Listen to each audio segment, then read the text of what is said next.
Damn, I forgot. I still got these motherfuckers in my ear.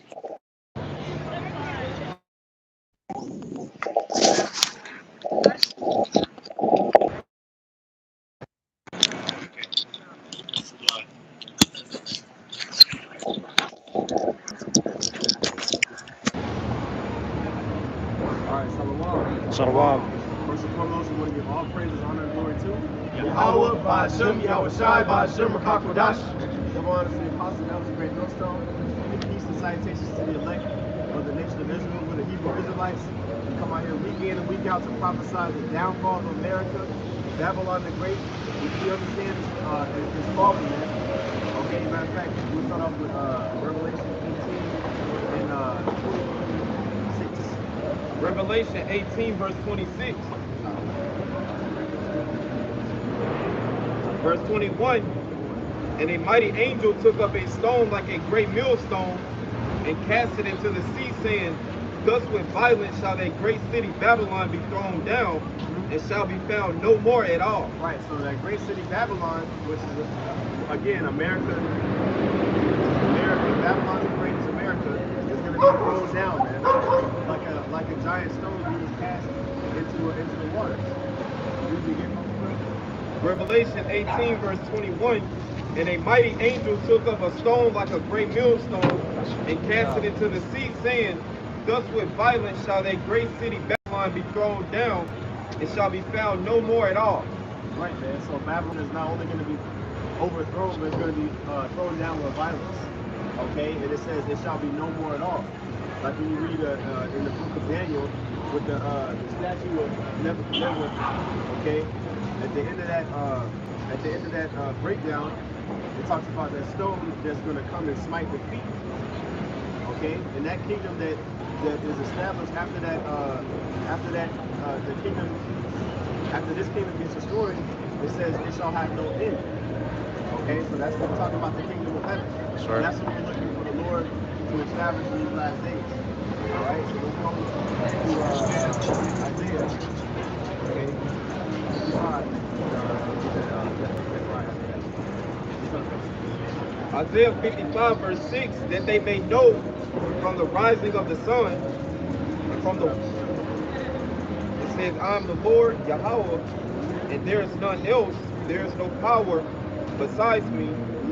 I girded thee, though thou hast not known me, that they may know from the rising of the sun and from the west, that there is none besides me. I am the Lord, and there is none else. I form the light and create darkness. I make peace and create evil. I, the Lord, do all these things. Right, man. So Yahweh Shai is in control of all of the people's minds. Okay?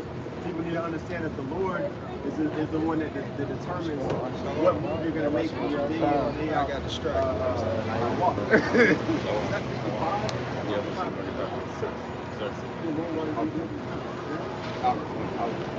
Isaiah 55, verse 6, Seek ye Yahweh while he may be found, call ye upon him while he is near. Right, man. So that's what we ought to be doing, seeking the Most High Yahweh while he may be found, which we understand that there's going to be a famine of the word. Okay, the scriptures talk about in Amos that there's going to be a famine of the word that's going to come out, man. Okay, where the word is not going to be openly preached like how it is now. Right. Okay, when that happens, man, the doors of repentance is going to be shut. Okay, so now is the time. Oh, let's see, Romans 8. I should be high time to look out to sleep. 13, 11.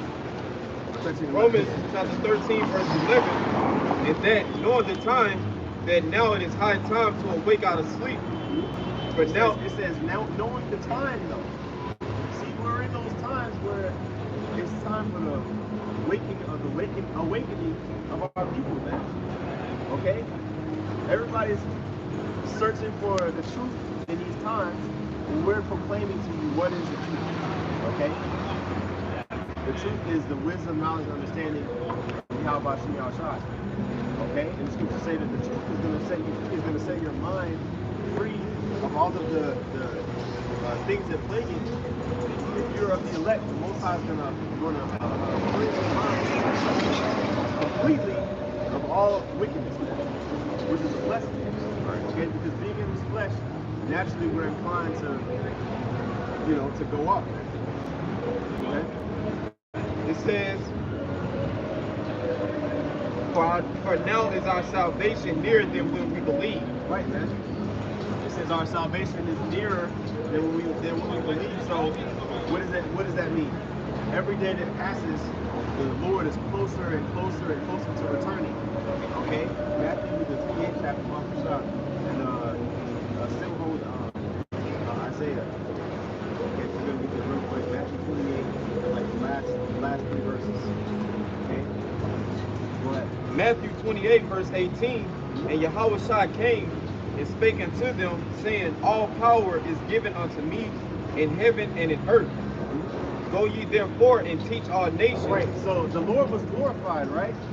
Who the world ignorantly calls Jesus Christ, he was glorified by the Most High, and we seek to have that glorification as well.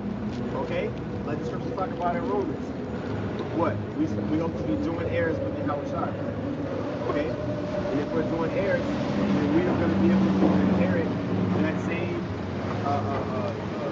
level of godliness that Yahushua has acquired, that level of immortality, to where we're no longer going to be looked at like a laughing stock amongst people. We're reading, I believe, 1 Kings, the 7th chapter, if I'm not mistaken. Scripture talk about us being a proverb and a byword. Keep reading on that, see if I can find it. Matthew 28, verse 19, go ye therefore and teach all nations, baptizing them in the name of the Father. There goes that name. Right. The importance, the name of the Most High, the Lord and His Son is important, man. The scriptures repeatedly speak about the name. The disciples, the apostles heal people in the name of Yahweh, Ba'ashem Yahushua, man. Baptizing them in the name of the Father and of the Son and of the Holy Spirit, teaching them to observe all things whatsoever I have commanded you, and lo, I am with you always, even unto the end of the world. Amen. Right. So when we salute each other, we say, how much we outside? While we talk about work to come, you know, we give a full salute. You know, blessing one another in the name of the Father, the Son, and the Holy Spirit. And that baptism is a spiritual one, man. Okay, it's, if you read in Romans the 12th chapter, it says, be not conformed to this world, but be transformed, man, by the renewing of your mind. That's that spiritual baptism, us going away and casting off the old ways of this world, which led to nothing but death and destruction and confusion amongst our people, and follow the way that's going to lead to everlasting life. You know, 1 Kings 9 and 7. Just get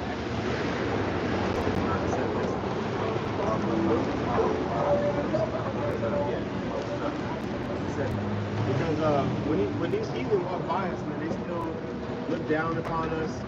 You know, they still look at us like, oh, these niggas don't know what they're talking about. They haven't been to seminary school. You know, they look at us as the losers. Okay, but if we were to ask these questions about the scriptures, they wouldn't be able to answer. That's right. Okay, so who's really the one that knows more about? And it's not all about knowing what you're talking about in the sense of getting one up on somebody. But we out here, we actually studying up there. We know what we're talking about, man. Right. Okay, but the fact that basically we transgress from the law, statutes, and commandments, the Most High has made the heathen and our own, the two-thirds of our own people, look down on us. 1 Kings 9 and 7, then will I cut off Israel out of the land which hath... We're talking about disobedience. If you disobey, then I will cut off. Verse 6, but if you shall at all turn from following me, you or your children, and will not keep my commandments. And this is talking to, Most High is talking to Solomon. King Solomon is the son of David. Okay? So the Most High is talking to Solomon and says, you will read again, Most High.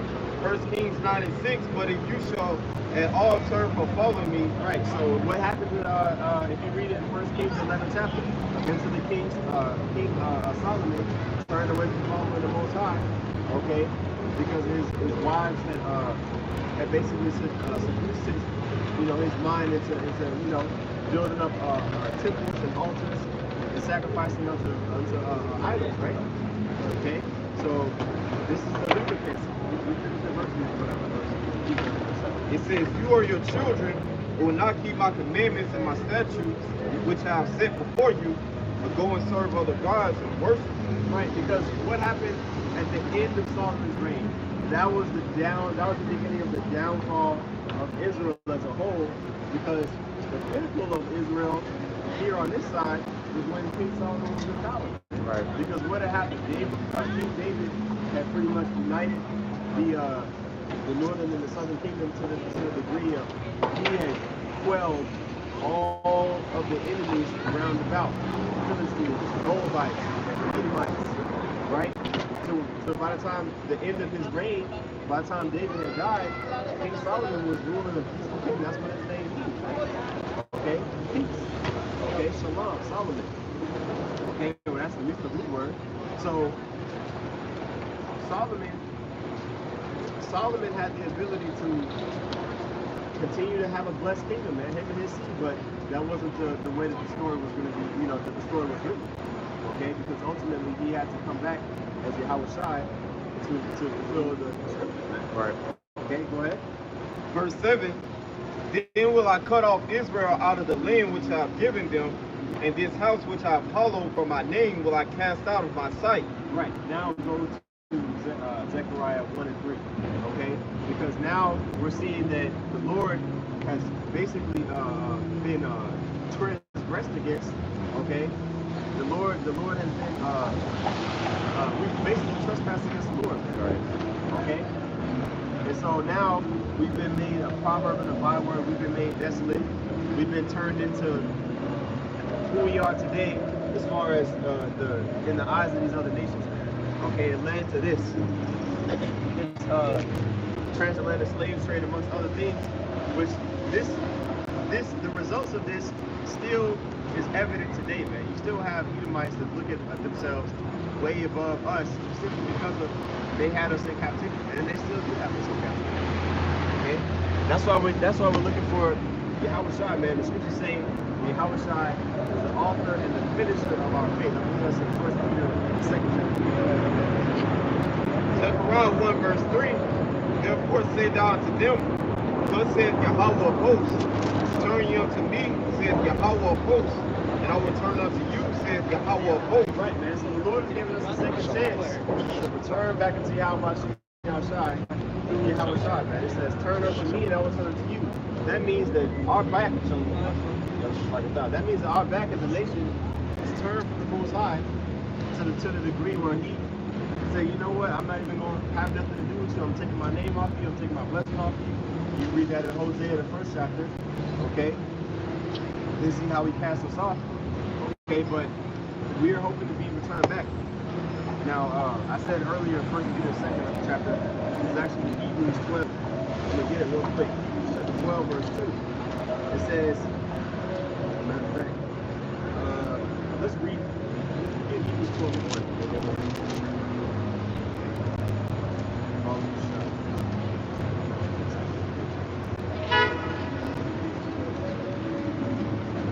Hebrews chapter 12 verse 2, looking unto Yahweh Shai. Verse 1, wherefore, seeing we also are compassed about with so great a cloud of witnesses, let us lay aside every weight and the sin which does so easily beset us. Right, we have a great cloud of witnesses, meaning what? The angels in the heavens are looking to see what the elect are going to do in these last days. Okay, because we are ultimately Israel.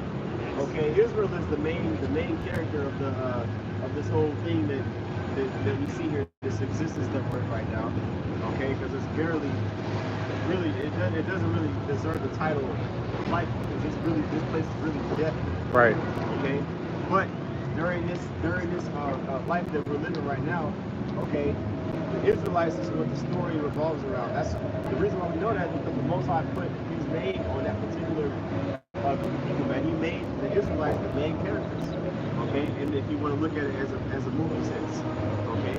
Now, let's continue to read verse 1 again. Actually, verse 1, wherefore, seeing we also are compassed about with so great a cloud of witnesses, let us lay aside every weight and the sin which does so easily beset us. Right, let us lay aside every weight and sin which does so easily beset us. Which means to miss the mark. When you're going on a path of righteousness, that's a straight and righteous way. When you're going off off the way that the Most High would have you to go, that's you transgressing His word, right? So it says the sin which doeth so easily beset us, meaning basically the sin takes us off of our course.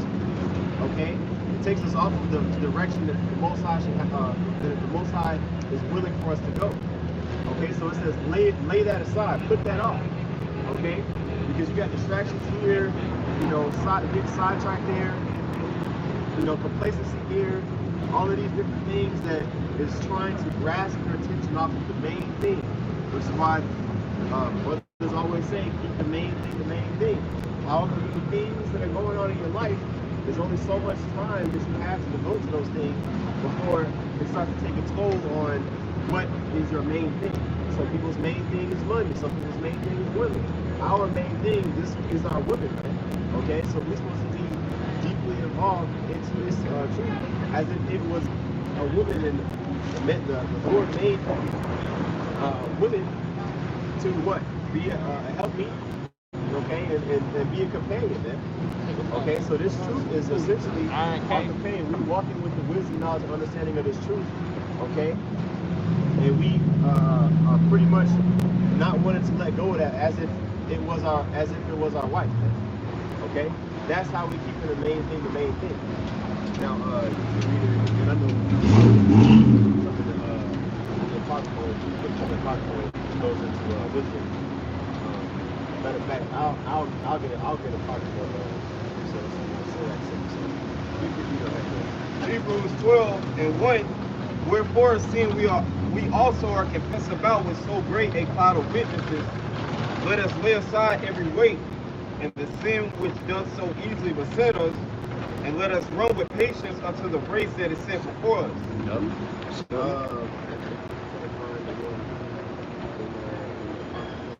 Yeah, this thing is not given unto the swift, man. This is a marathon. You gotta pace yourself. It's about endurance. He who endures until the end, the saints shall be saved. That's right. So this is a fight to the finish, man. You're gonna take blows. You're gonna take lows and highs, man. But you gotta continue on that course to the finish line, man. You gotta finish what you started, man. Right. Yeah, bro. This actually will tie right into what you're saying. So Sirach 6:19. Come up to her as one that power soul. Right, this going into the wisdom. Okay, this is the approach and the mentality that we should have in mind as we are searching and seeking after the treasures of Yahweh Shem Shah. Okay, go ahead, brother. And wait for her to fruits. It says, go after her as one that ploweth and soweth. So what do? That's first of all, that's hustling. That's agriculture, right? You're going out and you sowing, you're pretty much putting in work for the expectation of reaping. Okay, so the work that you're putting in is studying, is meditating upon the precepts of Yahweh Shem Shah. When you're meditating, you're not sitting down crisscross applesauce, with your middle finger and your thumbs, connected, with your eyes closed, rolled the back of your head and humming. No. You are focusing your mind on applying what you just read to your life and really internalizing whatever it is the Spirit of the Lord has you to do. Okay? So it also requires patience and experience can do it. One country like the boat it's not investing in instant gratification. Don't get against the marbles. It's time to wait. Sometimes, hey, God's going to be good or whatever. That's your walk. You have to do the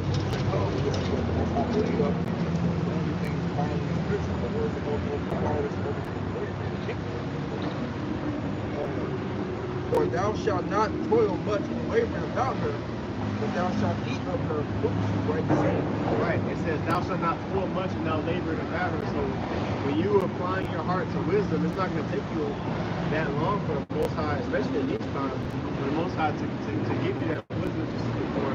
As long be searching in sincerity and truth. Okay, because the Most High has given wisdom to people who have proven that they are not worthy for wisdom to reside with them. Okay, so the Most High will give you wisdom to prove you or to test you for the sake of basically ascertaining your level of sincerity. Okay. Yeah, brother. Verse 20. She is very unpleasant to be unlearned. See that? Wisdom is very unpleasant to unlearn. So we're out here giving wisdom. Okay. What does the scripture say about rivers of living water, man? He that believeth on me, as the scripture would have said, out of his belly shall flow rivers of living water. Okay, so we're believing on Yahweh Isaiah 8 and 20. We're believing on what Yahweh said, okay, and we're preaching and proclaiming the truth. Got that? It's Isaiah chapter 8, verse 20. It says, Isaiah chapter 8, verse 20, it says, to the law and to the testimony, if they speak not according to this word, it is because there is no light in them. Right. It says to the law and to the testimony. Okay? The law and the prophets, man. Okay? That is what the scriptures basically contain. Okay? If it does not speak according to the law and to the prophecies, man, if anybody's speaking outside of that, including anybody that proclaims to be a teacher or a believer, then just because they have what? No light in it. And light represents understanding. Okay?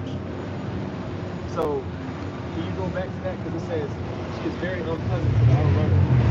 See what I teach you 20. She is very unpleasant to the unlearned. He that is without understanding will not remain with her. See that? So that wisdom that the Most High is imparted to that individual will flee from that individual. The Most High will take that little crumb of information that he gave to them, okay? Whatever we think that we have, okay, that's what the scriptures say, not to be knowledge puffed up. What's that, 1 Corinthians? That's at the 8th chapter. Double check. We're talking about knowledge puffed up. But it says, basically, he's gonna, matter of fact, the second part of it, read that second part. That verse. He that is without understanding will not remain with her. He that is without understanding will not remain with him. And so essentially, you're going to break up with wisdom because you don't understand how valuable it is.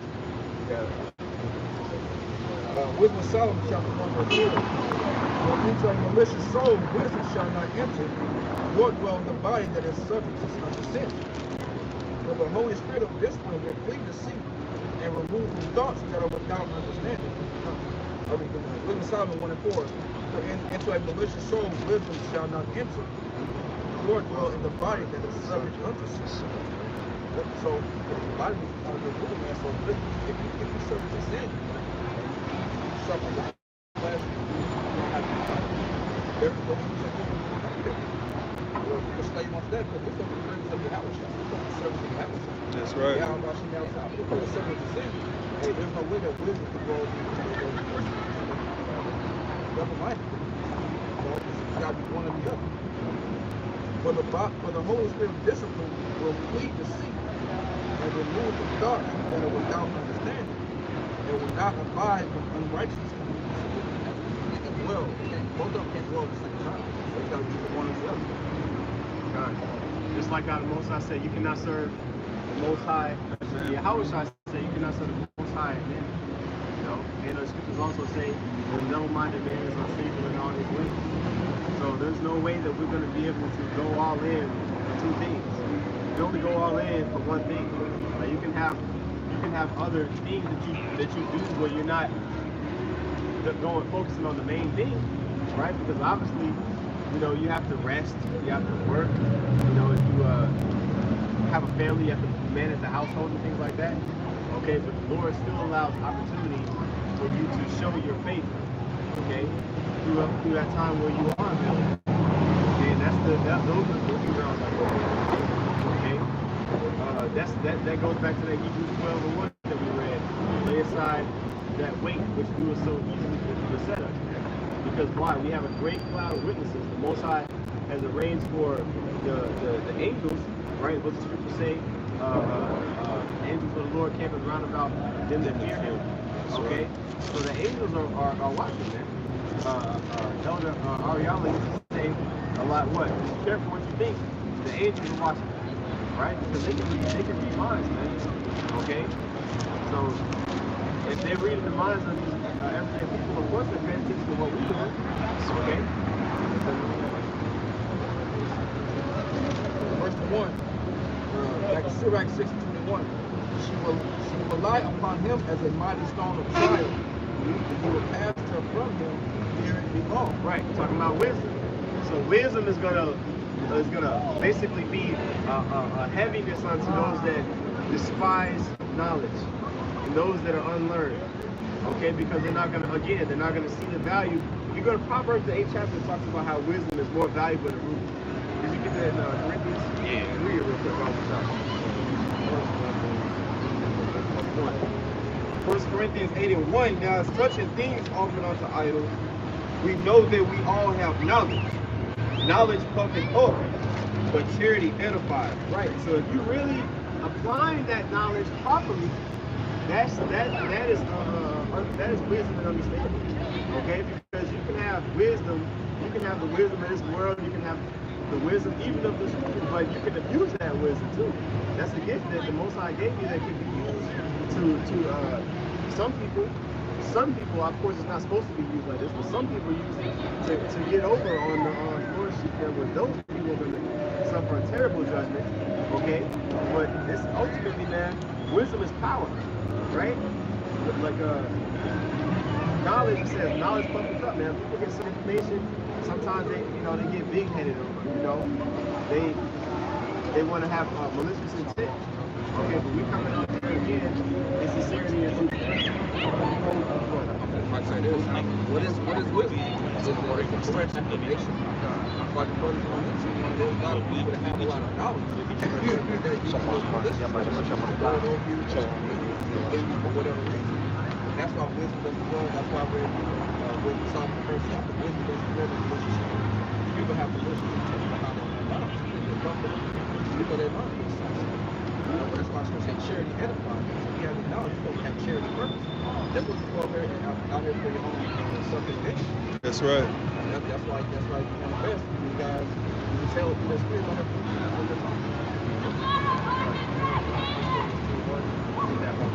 Proverbs 8:11, for wisdom is better than rubies, and all the things that may be desired are not to be compared to it. Proverbs 8:11, for wisdom is better than rubies. It says wisdom is better than rubies. So the numbers are So people pay these millions of dollars for these precious stones, and it says wisdom is more valuable than that. Go ahead. It says, Proverbs 8:11, wisdom is better than rubies, and all the things that may be desired are not to be compared to. All of the things that may be desired are not to be compared to rubies. So it's not even comparable. It's not even on the same playing field, man. Wisdom, you can't play around with that, man. That's the Most High's gift. There's no amount of money that can buy that. Even Esau has the wisdom of this world. You can't buy the wisdom, the mind of the Most High. Okay? Because that's ultimately what the wisdom that we have, which comes from the Most High, which is the Holy Spirit. That is what we have, man. You can't purchase that. Okay? Go ahead. 1 Corinthians chapter 2, verse 1. And I, brethren, came to you, speak not with excellency of speech or of wisdom, declaring unto you the testimony of God. Right, so Paul came in simplicity, man. Understanding that, look, I'm on a mission. I'm not trying to be somebody that stands out in the crowd as far as, oh, this guy's so smart, he's using all these big words. His terminology and his jargon is so enticing and make you want to listen to him more. No, he was just breaking down the scriptures. Verse 2, are determined not to know anything among you, save Yahushua Mashiach. Right, so most likely. And him crucified. Right. So he said, I determined not to know anything among you, meaning, look, I'm not here to find out, what your wife's cousin's name is, or what your dog's name is, or what y'all cooked for dinner last night. He traveled hundreds of miles to teach you how it's shot, man. is to teach the crucifixion and the resurrection of Yahweh Shai. And that's the business that we've been tasked to do as well, man. Okay? That's what unifies the the brotherhood, man. It's not all the other things that are going on in our lives so much as what is the main thing. See? Right. Okay?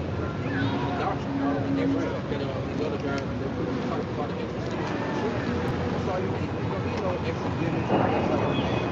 All you need is the name of the Lord and the belief. You have to put anything else in there. Right. Verse 3. And I was with you in weakness and in fear and in much trouble. And my speech and my preaching was not with enticing words of man's wisdom, but in demonstration of the Spirit and of power. Right, man. So again, Paul was demonstrating the spirit that the Lord had given him, okay, through various teachings, man.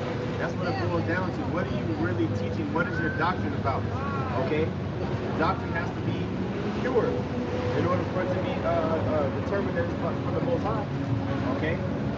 And everything that Paul was saying was making sense to those that the Lord had opened their ears. Matter of fact, get Isaiah 6, not quite the first time, but that's what this is about. Verse 5, that your faith should not stand in the wisdom of men, but in the power of the Most High.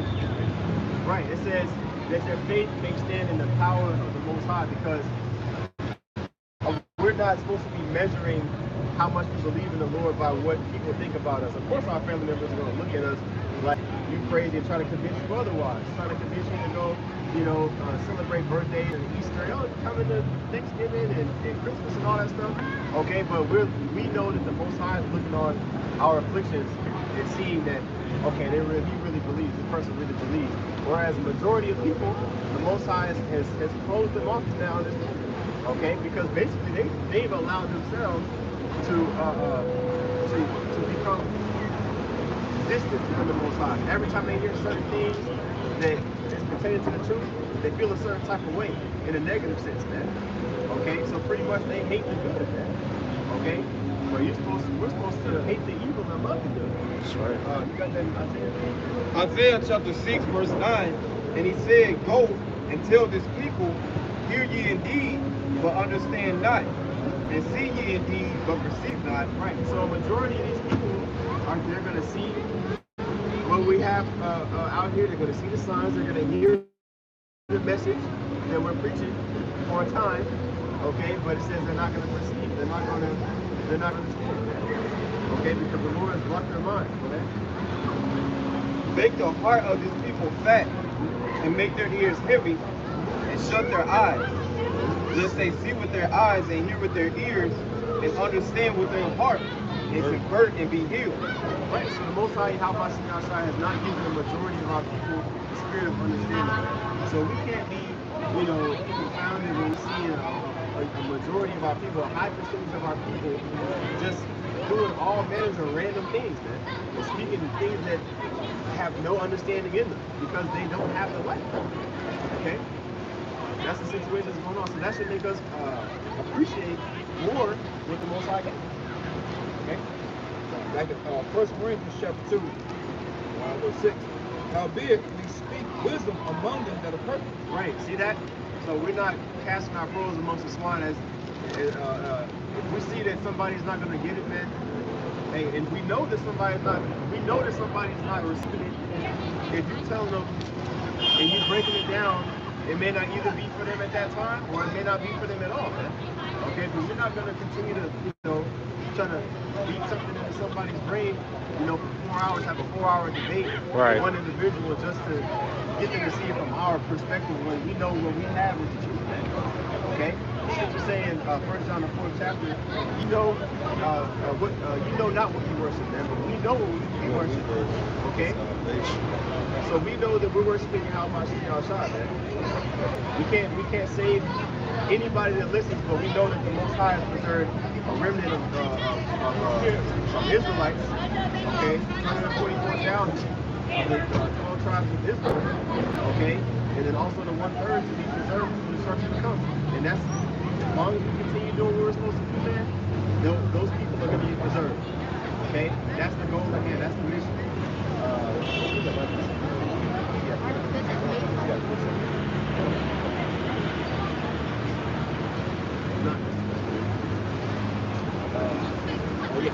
First Corinthians 2:6, howbeit we speak wisdom among them that are perfect, yet not the wisdom of this world, nor the princes of this world that come to naught. But we speak the wisdom of the Most High in a mystery. Right. Even the hidden wisdom is the Most High ordained before the world unto our glory. Right. So this is a mystery. Ultimately, that word mysterion in the Greek, if I'm not mistaken, goes into information that is given to men that pretty much is not given to most mortals. Okay. We have the Lord, the scripture says that the Lord gives his secrets to his servants the prophets. Okay. So we understand that this is going to come as a surprise to the majority of our people. Okay, that the so-called Negroes, Latinos, and Native Americans are above. Remember, we get that in Deuteronomy 76. Okay, they're above we are above the other nations. Man. I mean, the people actually, if the other nations actually believe that, we wouldn't be the laughing stock that we're considered today, that we're considered to be today. Okay. Deuteronomy chapter 7, verse 6. But thou art an holy people unto Yahweh thy power. Yahweh thy power have chosen thee to be a special people unto himself, above all people that are upon the face of the earth. Right, a holy people, a separate people. A special people. Okay? We are above all of the other people that are on the earth. And that's what the Lord is saying, man. Right. So if that's the case, how have we ended up in this predicament? Well, it's because of our transgressions. Okay? And I believe that's in 2nd Ezra, the 2nd chapter. Towards the end of the chapter, Ezra was lamenting. How is it that these other nations have been able to be on top of us, right? And during that time, it was the Medo-Persian Empire. But prior to that, you had what? The Babylonian Empire and even the Assyrian Empire that ran away from the Northern Kingdom. How is it that these other nations have been able to commit all of these iniquities, but we're still held accountable? Okay, it's because the Lord put his name on us, and he meant what he said when he told us that if we transgress, he's gonna embarrass us, man. Right. It's like how you know, a woman gets publicly embarrassed, that shame was put on us, man. It's I'm sorry, secondary, right?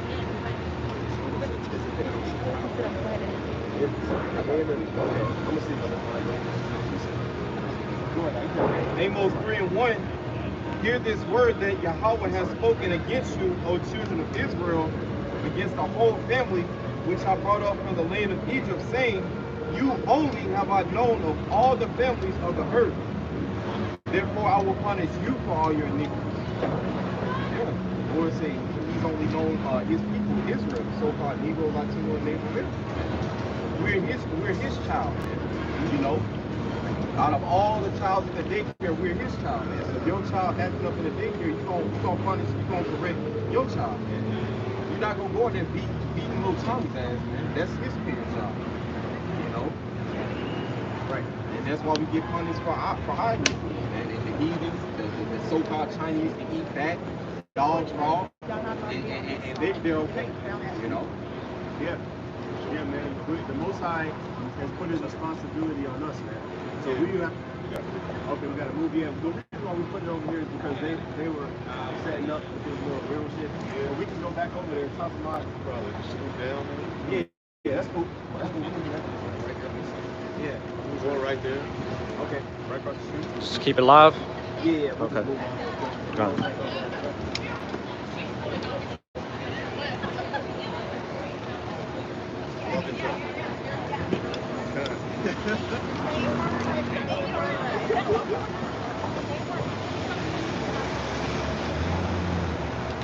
So yeah, like that Amos was saying, the Lord has only known us. So he corrects us, man. He chastises his people, man. You know? Because like brother said, he's put his name on us. Israel, man. Israel the Most High, man. No, I mean, There you go. Yeah, that's straight.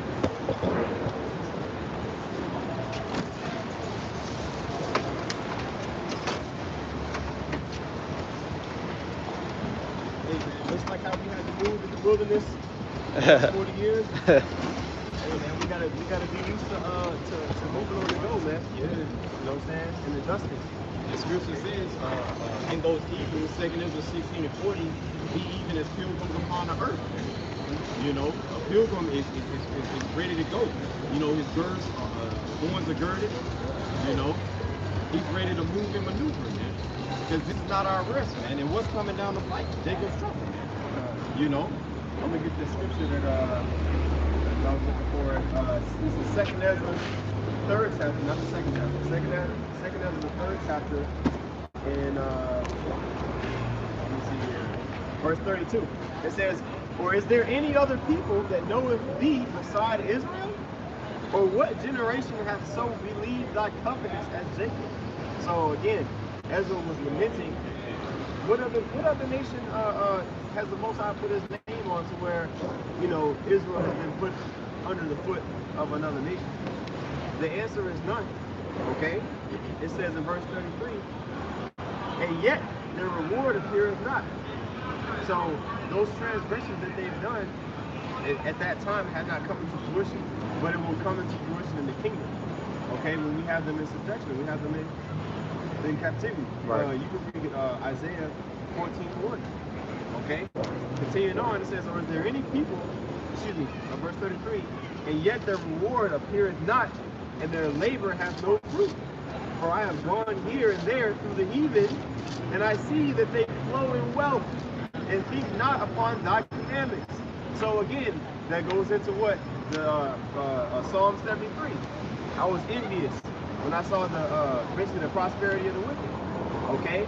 But until you go into the understanding of that's only temporary and this kingdom is only for a time, you can drive yourself crazy, man. Okay? Let's get that scripture. Isaiah 14:1, "For Yahweh will have mercy on Jacob and will yet choose Israel." You see that? So it says he will yet choose Israel. We have to understand that it's a future tense, man. Okay? Now, yes, we are chosen. We are the the selected people of the Most High. Okay? But that's not going to be 100% manifest in its fullness until that those new bodies come, man. Until the kingdom of heaven is established. Okay? But before that happens, the mark of the beast, which is the RFID chip, is going to have to be pushed here, okay, and across the world, okay. But it's going to have to be made mandatory, man. Okay, because this man is coming down with great wrath. He's willing to do any and everything to put his agenda inside of you, literally. Okay, so to get you to bow down to him. Okay, because this is a spiritual war that we're talking about. Go ahead, brother. It says, "And will set them in their own land, and the strangers shall be joined with them." It says, "And set them in their own land." So if they're going to be set in their own land, then who are the people that's in that land right now? Okay, because we're not in that. We're not in the land of Israel, man. The Israelites, the true Israelites, they're still scattered. Okay, and it says the strangers shall be joined with them, which is going into that those sheep that are not of this fold, man, which is the Israelite foreigners. Which at this point we are Israelite foreigners, man, because during the time that this is written, and even when Yahushua, when he was going into his ministry, you still had Israelites that knew that they were Israelites that were raised in the customs of who they're supposed to be raised in, which is their fathers, man. Now there's not any Israelites that are Israelite communities, I should say, like that existed back then when Yahushua was on the scene. There's not any Israelite communities in cities in sovereign states that were keeping the law like that. In these times, where are they? There's nowhere to be found. We had to be revealed to us. It had to be revealed to us that we're Israelites before we actually started keeping things like Passover, Sabbath, and keeping the law in general. Okay? Fall away. Right. That's a prophecy that will fall away. Otherwise, the man of sin will not be revealed. We know that the people saw that. Okay? Also, this power right here, right hand, comes from all those people. So right? And that was something that had to happen. So that's what it says, correct? So now, since we're looking at process, now we're waking them up. You know, at the end of great deliverance, that shows like what we're going to do. Those can't be the Jews, man. They were sitting there by some documentation paper. It wasn't no miraculous act as the scriptures prophesied. You know, it wasn't nothing that they had the whole world in awe. Divine intervention. Right, exactly. It was just a damn little type of paperwork, and they took our land. But that was also prophecy. Yep. That pin of destruction, man. He came and said, nope. Well, that's also in Hosea, the first chapter. In the same land that was told you, you are not my people. Right. Saying you shall be called the prince of the living power. Okay? So the same place, which is a miracle, we're told that we're niggas and spicks and wetbacks and, you know, all of these different, again, proverbs and bywords. Okay? Black, Negroes, African Americans, Latinos, and I'll say Native American is a little bit less, you know, okay, that's a little bit more accurate, but they're not even native to America. They were just the first ones. They were just the first ones here. Right. Okay, but if Esau really wants to identify us by who we are, man, all hell will break loose. Okay, and then people have to really make a decision on what they believe in. Okay, but it's gonna be easier for them to believe it because the devil telling it to them, man. You know, when Esau tell you something, you know, a lot of jakes is easier for them to receive it because they're so used to them telling them everything else. But when our people tell them something, man, even if it may be true, a lot of times they don't want to adhere to it. Okay, let's go back to that. Isaiah 14 verse 1, for Yahweh will have mercy on Jacob and will yet choose Israel and set them in their own land, and the strangers shall be joined with them, and they shall flee to the house of Jacob.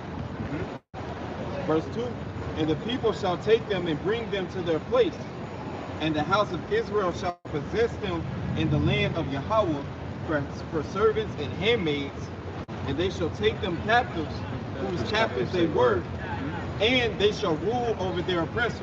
Right, man. So it says, we will rule over our oppressors. We're going to take them captives, whose captives we were. So right now we're in captivity. Well, what in turn? What are those foreign heathen? They're going to be in captivity as well, man. Okay, for what they did to us as a nation. Okay, read verse 2 again, bro. Because if that actually trails into Esau, the whole chapter that we go into about Esau falling from heaven and all those things, is actually tied right into those first.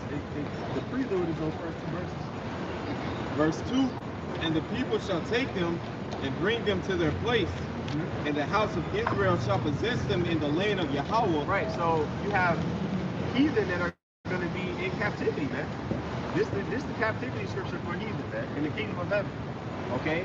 It says Israel shall take them. Read it again. It says, and the people shall take them and bring them to their place, and the house of Israel shall possess them in the land of the Lord, right, for servants and handmaids. Right, so for servants and handmaids, man. Meaning they're going to be in captivity, they're going to be slaves, man. Okay? We're gonna be having our way with the with those nations that had us in captivity, which if you read First Maccabees 2 and 10, it's all the nations, man. Okay, it says what nation hasn't had us in captivity? All the nations had us in captivity, at one point or another. Okay, but they're definitely getting a kicker out of this one because even though Esau predominantly has us in captivity, the other nations are all still above us. As long as you're not a Jake, you're above. You know, as long as you're not a Jake, man, then you're not that bad in the eyes of the, you know, of Esau, man. Middle management. Right. I got something. Obadiah, verse 15. For the day of Yahweh Bashim Shah is near upon all the heathen. As thou hast done, it shall be done unto thee. Thy reward shall return upon thine own head. The day of Yahweh Bashim Shah is near upon the heathen. Right. All of the and they say crazy stuff about us in their heads or in their own language. You may have some gooks that you know, they speak their own native tongue. They may be amongst, you know, one or two other friends. Man, best believe they're talking trash right as they're walking by, man. They speaking trash because you can't understand it. So they talk their crap right there, you know. Whatever they don't want you to hear, they say it right then and there, man. Verse 16, for as ye have drunk upon my holy mountain, so shall all the heathen drink continually. Right. Yea, they shall drink, and they shall swallow down, and they shall be as though they had not been. Right, man. It says they shall be as though they had not been. All of these different societies that they built up. Because you got, hey, we live in Dallas, so, you know, this is a metropolis, if you will. But best believe, man, India and China, over there in the Middle East, you got Dubai and Qatar and all these other heathen, man. They got they whole cities decked out and flossed out. What's the tallest building in the world? The Burj Khalifa. That's over there in the is it Saudi Arabia or it's somewhere in the Middle East over there? Maybe not be Saudi Arabia. Probably not Saudi Arabia. It might be what's that one everybody go to? Dubai. I thought that was If I'm Dubai. not mistaken. Yeah. Yeah. The Burj Khalifa is the name of the tallest one. I don't know if it's in Dubai or not. It probably is. It might be India. Well, no, it's not India. But my point of saying that is these other nations, they have their own cities too, and their own ecosystems, and their own infrastructures, and their own economies. Okay, which ultimately is tied to the beast system one way or another, unless you like Russia or you know Russia and China, they're trying to do their own thing independently. You know, yeah, or a nation that's been blown up in the last 50 years. You probably at one point or another was opposing their petrodollar system that they got set up. You know, but ultimately, man, most of these nations they pretty much on par with the beast, man, with the beast system. Like I said, same for a couple of superpowers. Okay, so they're going to be down for pushing the same things that America is pushing. Okay, which is you, so-called Negroes, Latinos, and Native Americans. Y'all are at the bottom of the totem pole. Right. Okay, but they're going to be at the bottom in the kingdom. So that's how it balances out. Okay. So y'all shall be as though they had not been. Every nation had a time of rule. It shows that the Most High is fair. Our king is going to be so glorious, it's going to be everlasting. We're going to have eternal life because it's going to take the minutes to in our hearts. The way we're going to do the kingdom and run the earth is to completely overshadow what any kingdom has ever done. You know, and it's forever. It'll be continuous. So hey, they're not even thinking about what they did. You know, because everything's gonna be so right and perfect here. They gonna with the same bag. You know, Esau was damn different for that. I mean, we're gonna have everything. They gonna have their own respective lands. They gonna have to pay tribute. But they ain't gonna have clean air, clean water. It's gonna be righteousness. There's no wickedness on it. It's gonna be unbounded. You know, and it'll be a lot of whole ass nigga shit going on the planet Earth. To be honest. You know, so that's why the people are gonna rejoice for the Proverbs 29:2. You know, so they're not even gonna worry about what they had going on because ours is gonna be so easy. How much you know? Yep. That's right now, man. Whether you want to admit it or not, the people are more than equal. The vast majority of these people out here, man, are depressed. You know, they're overweight. Right. You know, they have terrible lifestyles, man. They think badly about themselves and about other people. Okay, but a lot of those outlying factors and sources of self-hatred, which projects into outward hatred, a lot of that comes from the environment that they're in, man. Okay, most of it comes from the environment that they're in. Man. Of course, that video earlier, that chick talking about the video, that chick talking, she got a stimulus check. She said, I'm not going to invest. I'm going to crap. You know, that's the type of people are just like, man, I'm trying to build my flesh and make myself happy. Right. You know, that's what everybody's on. It sucks that bad. It's ridiculous. So everybody's like, I'm going to do what I want. I'm going to make sure I make myself feel good every chance I get. I'm going to live my best life. Hell yeah. But it's really the worst life that you've ever lived. It is. You're just trying to make the best out of the worst, but you know, we do that in righteousness on the right hand side. You know, we make the best out of a terrible situation by continuing to abound. Okay, but they're not building towards it because it's counterintuitive. Going back to us being in hell, like we was going into last weekend. This is hell. You know, it ain't somewhere underground. Nah, this is in Babylon the Great. Various captivities of the Israelites. This is our hell. Proverbs 29 and 2.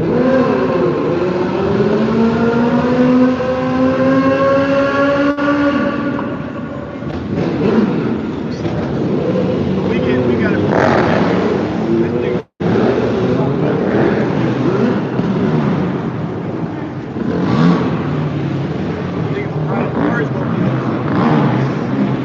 tearing up downtown Dallas.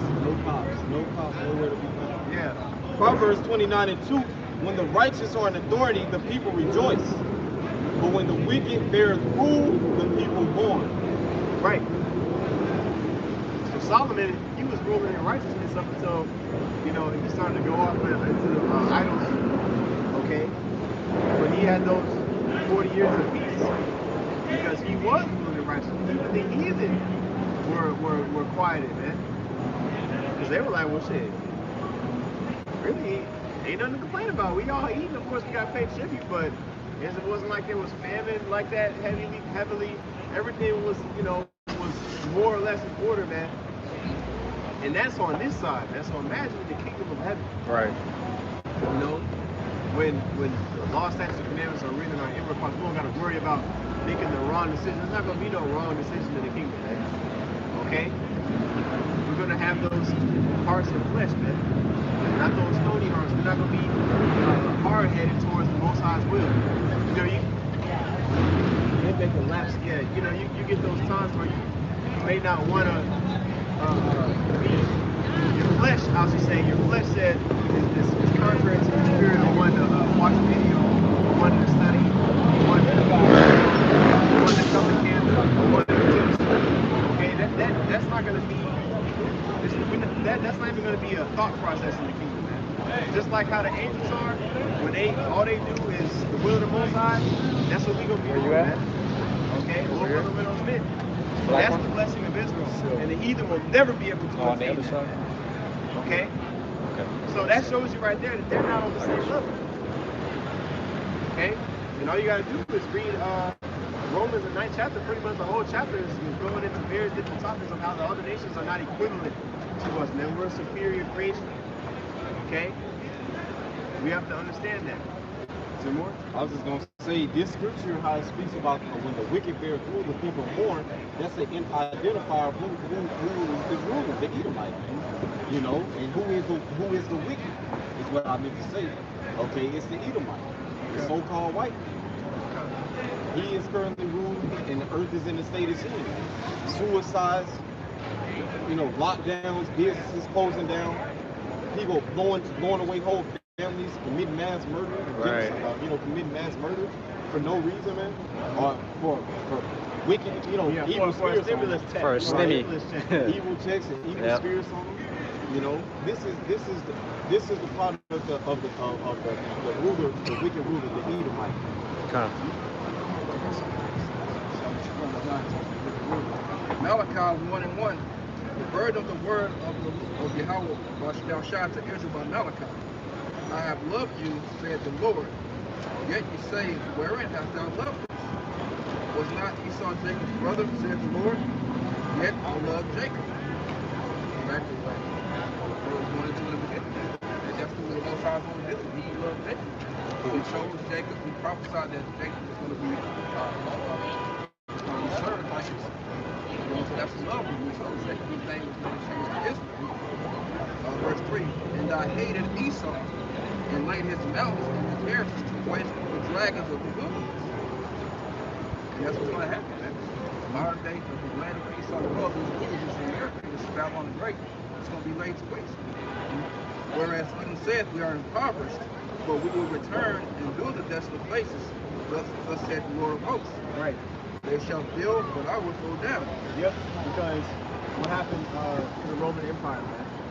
There was It was thrown down. It was, you know, first it had to be built up first.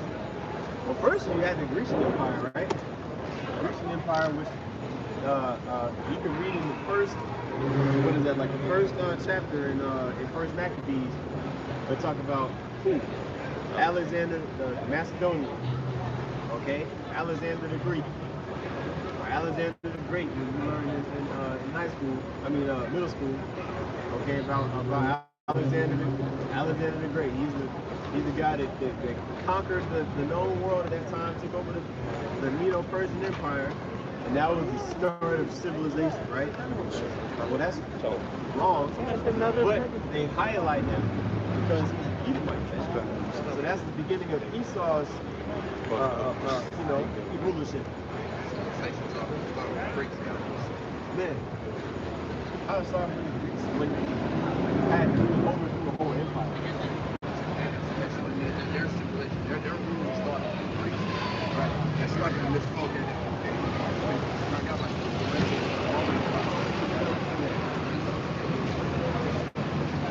Verse 4, whereas Edom saith, we are impoverished, but we will return and build the desolate places. Thus saith the Lord of hosts, they shall build what I will throw down, and they shall call them the border of wickedness. Right. And the people against whom the Lord hath indignation forever. Right.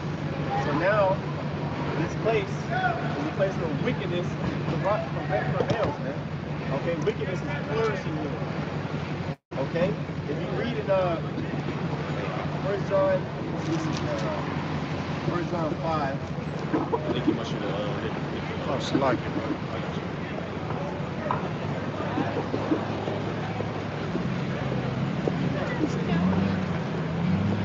It's dark as hell. Ain't no light over here. 1 John 5, 19. Somebody read that real quick.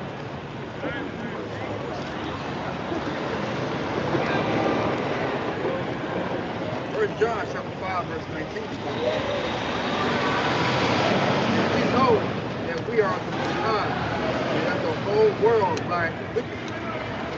Right, man. It says the whole world lies in wickedness. What time period was this written in?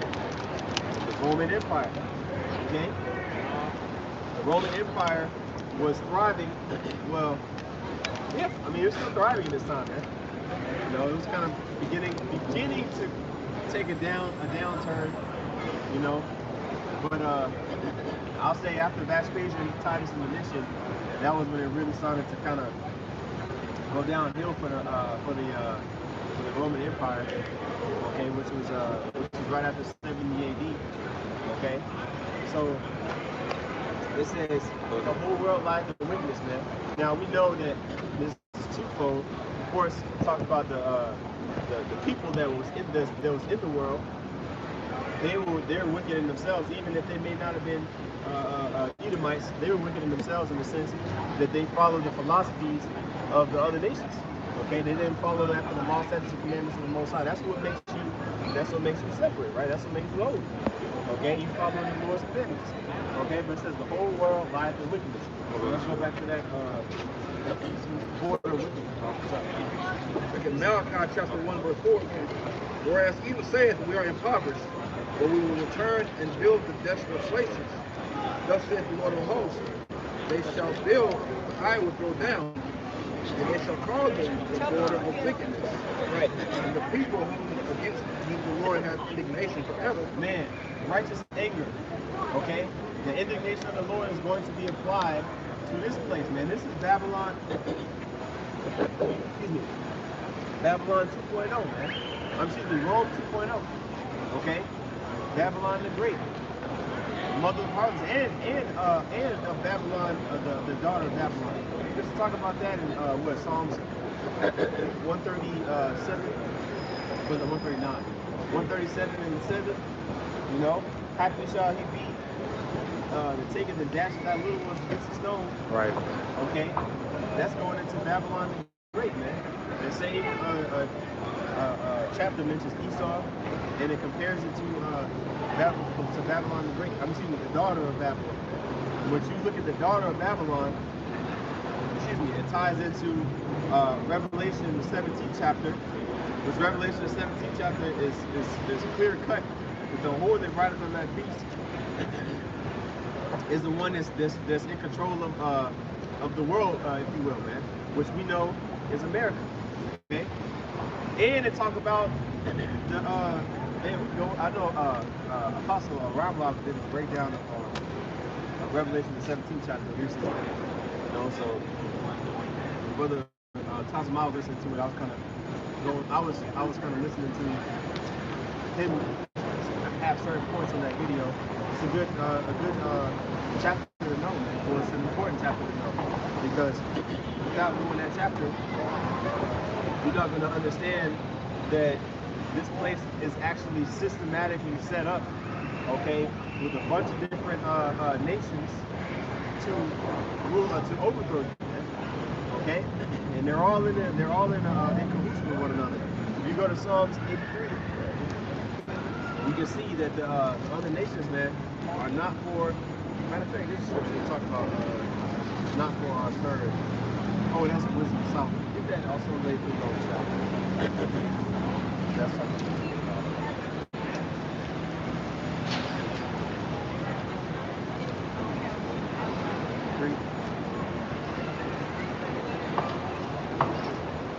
Yeah, this is Wisdom of Solomon. Wisdom of Solomon in 2 and 12. Oh yeah, Wisdom of Solomon chapter 2 verse 12.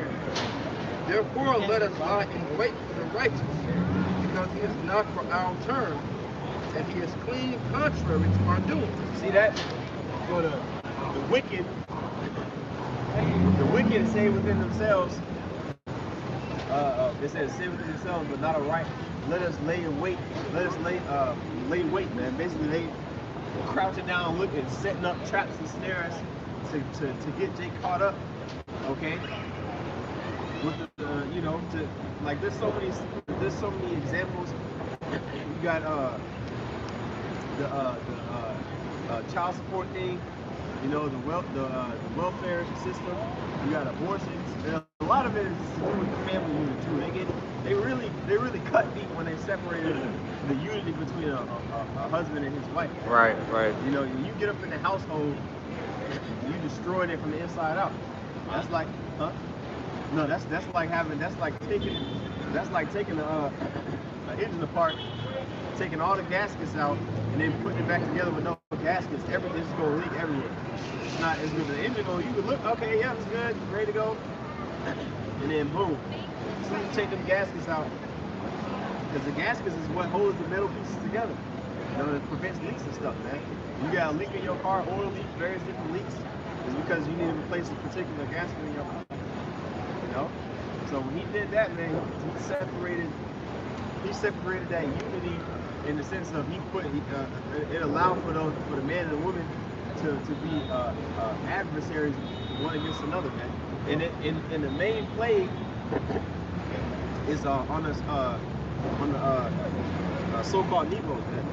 You know, but also the Latinos and Native Americans as well. You know, He bonded the strong man. You know, once the man out the way, woman and child, he threw it. Nation's done for. And that's what he did, man. He conquered our women. He's polluted their minds with their entertainers, Megan Thee Stallion, Cardi B, Nicki Minaj. Even that's this generation. You know, you go back to 90s, 80s. You know, those performers at that time, they was even worse. The music was even filthier back then. You know, more explicit. they paved the way for what you have now. This is about as good as they can get.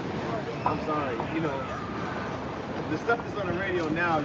That's what I'm saying back then. Yeah, but the Queen Latifahs and all the, you know, Salt and Pepper and all them, they paved the way for the niggery that you have now. And I listen to, you know, certain brothers don't listen to rap and stuff like that, you know. I don't even listen to contemporary rap artists that, you know, I'll listen to a lot of these niggas that we know they're niggas, you know what I'm saying? I'll listen to a lot of niggas, man, you know. Maybe it's an Atlanta thing or whatever, but I'll listen to rap. But these fucking nigga woman rappers, man, I can't stand their ass, man. best thing, if you're not singing, I don't want to hear you, man. Okay? Because they're not, I mean, obviously the men aren't talking about nothing either. Okay, but it's still more annoying to hear a proud ass nigga woman brag and blurt her mouth, man. Right. But she gotta bleed every month just like every other female. Right. Masculine as Like, shit. man has more versatility than a woman. I mean, the woman, she talking about the same old thing. Man. A box gonna come on somewhere in there, the same old proud shit, so there's no real versatility. They don't talk about it. Man. We listen to wicked ass Jake. He can hit on different things. You know, we listen to Nicki Minaj and Megan Thee Stallion, same old shit. Cardi B, You know, they Wop, try Wop, to have Wop. a nigga mentality, but they don't. Right. You know, you man, those fucking gangsters. Yeah, and the nigga woman supports that shit, and they call you a hater if you tell them to turn it off, man. Nobody want to hear that joke. You know. Right. But anyway, what's the name of the topic? Whatever we talking about. Oh, you read that verse we talking about? Wisdom Solomon 2:12. Therefore, let us lie in wait for the righteous, because he is not for our turn, and he is clean contrary to our doings. Right. See, you see how the wicked are saying that they recognize that the elect are clean, and contrary to their doings are unclean. Okay, their ways are wicked and evil. Oh, what is that in Psalm the 10th chapter? And it says basically in the secret corners they murder the innocent man and talk about they lie in wait. You know? So, hey man, that's the teaching, man. That's the teaching Esau, man. 7 different snares. And most of it is geared towards the elect. I think when you see something's clean, you see it for what it is. You know, it's not cloudy. That's what the elect do. That the standards. We are clean and we are visibly contrary to this world. So they lying in wait. They come out here, try to set us up. Cops may have agents out here. People may get out here, start some ruckus, make up, throw the first ball, whatever, try to get us off the block. All types of things. People at your job, there's such a demon on them that your righteous spirit, your temper, the blow, right, that people have on you, it just irks them to where they mess with you at the job. But they do it in every facet of your life. Someone's doing it, man, because you're physically contrary to your military. So the same too. That's the part of separating yourself. When the scriptures say sanctify yourselves, separate yourselves from the things of this world. Okay? We're supposed to continue to be separating ourselves. We abstain from most of the things these people partake in. We have discernment to where, like, no, I'm not gonna participate in those festivities, man. Those shenanigans are not beneficial to my salvation. I'm gonna fall back. But you know, you gotta know when to fall back, man. It's a blessing to know, you know what I'm saying, when to fall back. You know, blessing to know, look, hey, I'm gonna check these ingredients real quick, make sure the stuff that's in here is you know, it's not solution. Yeah, you know. Oh, y'all going to Crab Shack down the street? I'm gonna fall back. Cause you don't even want to be seen amongst that madness, man. Sucking crawfish out the shell and all that madness stuff, you know. So we're clean, contrary to their doings. So what they're even doing, they're looking at us in disgust, like, oh, they think better than us. Now they evil levels turn up even more, man. You know. So you think you better than this? yeah. You drink organic lemonade? Look at this nigga. You know a nigga, that's black culture. Try to tear down your brother, man. You know, when you see him trying to do good, get out the hood mentality, so to speak, man. A nigga just gonna try to tear you back down. That's square one. That's right. You know, Jake don't want to see the next person come up, man. That's just black culture, a culture of death, man. A culture of death and just being a low level beast. That's what 2/3 are, brute beasts. You know, quantity. That's the curse. That's how you know who the more fun people. You know, that's what our main curse is. A man's eyes to be towards his brother, and then Jake, that nigga mentality. Right? Straight completely hatred. You know, they could look at each other and all of a sudden it's all. That's all they look. You know, that's spiritual right there. Bro, nigga that's killed his family over a stealing shit. Killed his woman and killed the family, I believe, 4 people over a stimulus check. Yeah. Come on, y'all. Come on. Silliness. Father. Household broken up, broke, attitude, losing. Hey, talking nasty all the time. Y'all probably always arguing. Hey.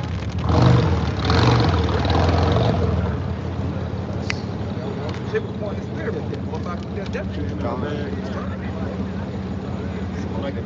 Like the brother said, man, that black culture is a black crowd and a fucking mentality. Yeah, you know what I'm saying? And it's over. It's true, man. You know, our people, you know, because this devil, man, are at all times low, man. You know, taking L's left and right, man. You know what I'm saying? But hey, Yahweh Shem Shad, he sees everything, man. You know what I'm saying? His eyes are everywhere at all times. You know, scriptures say the eyes of the Lord are 2,000 times brighter than the sun, man. As a matter of fact, Proverbs 15 Proverbs 10. Proverbs 15 and 33. This is you got to Proverbs 15. This is Proverbs chapter 15, verse 23. 33. It says, the fear of the Lord is the instruction of wisdom. 15.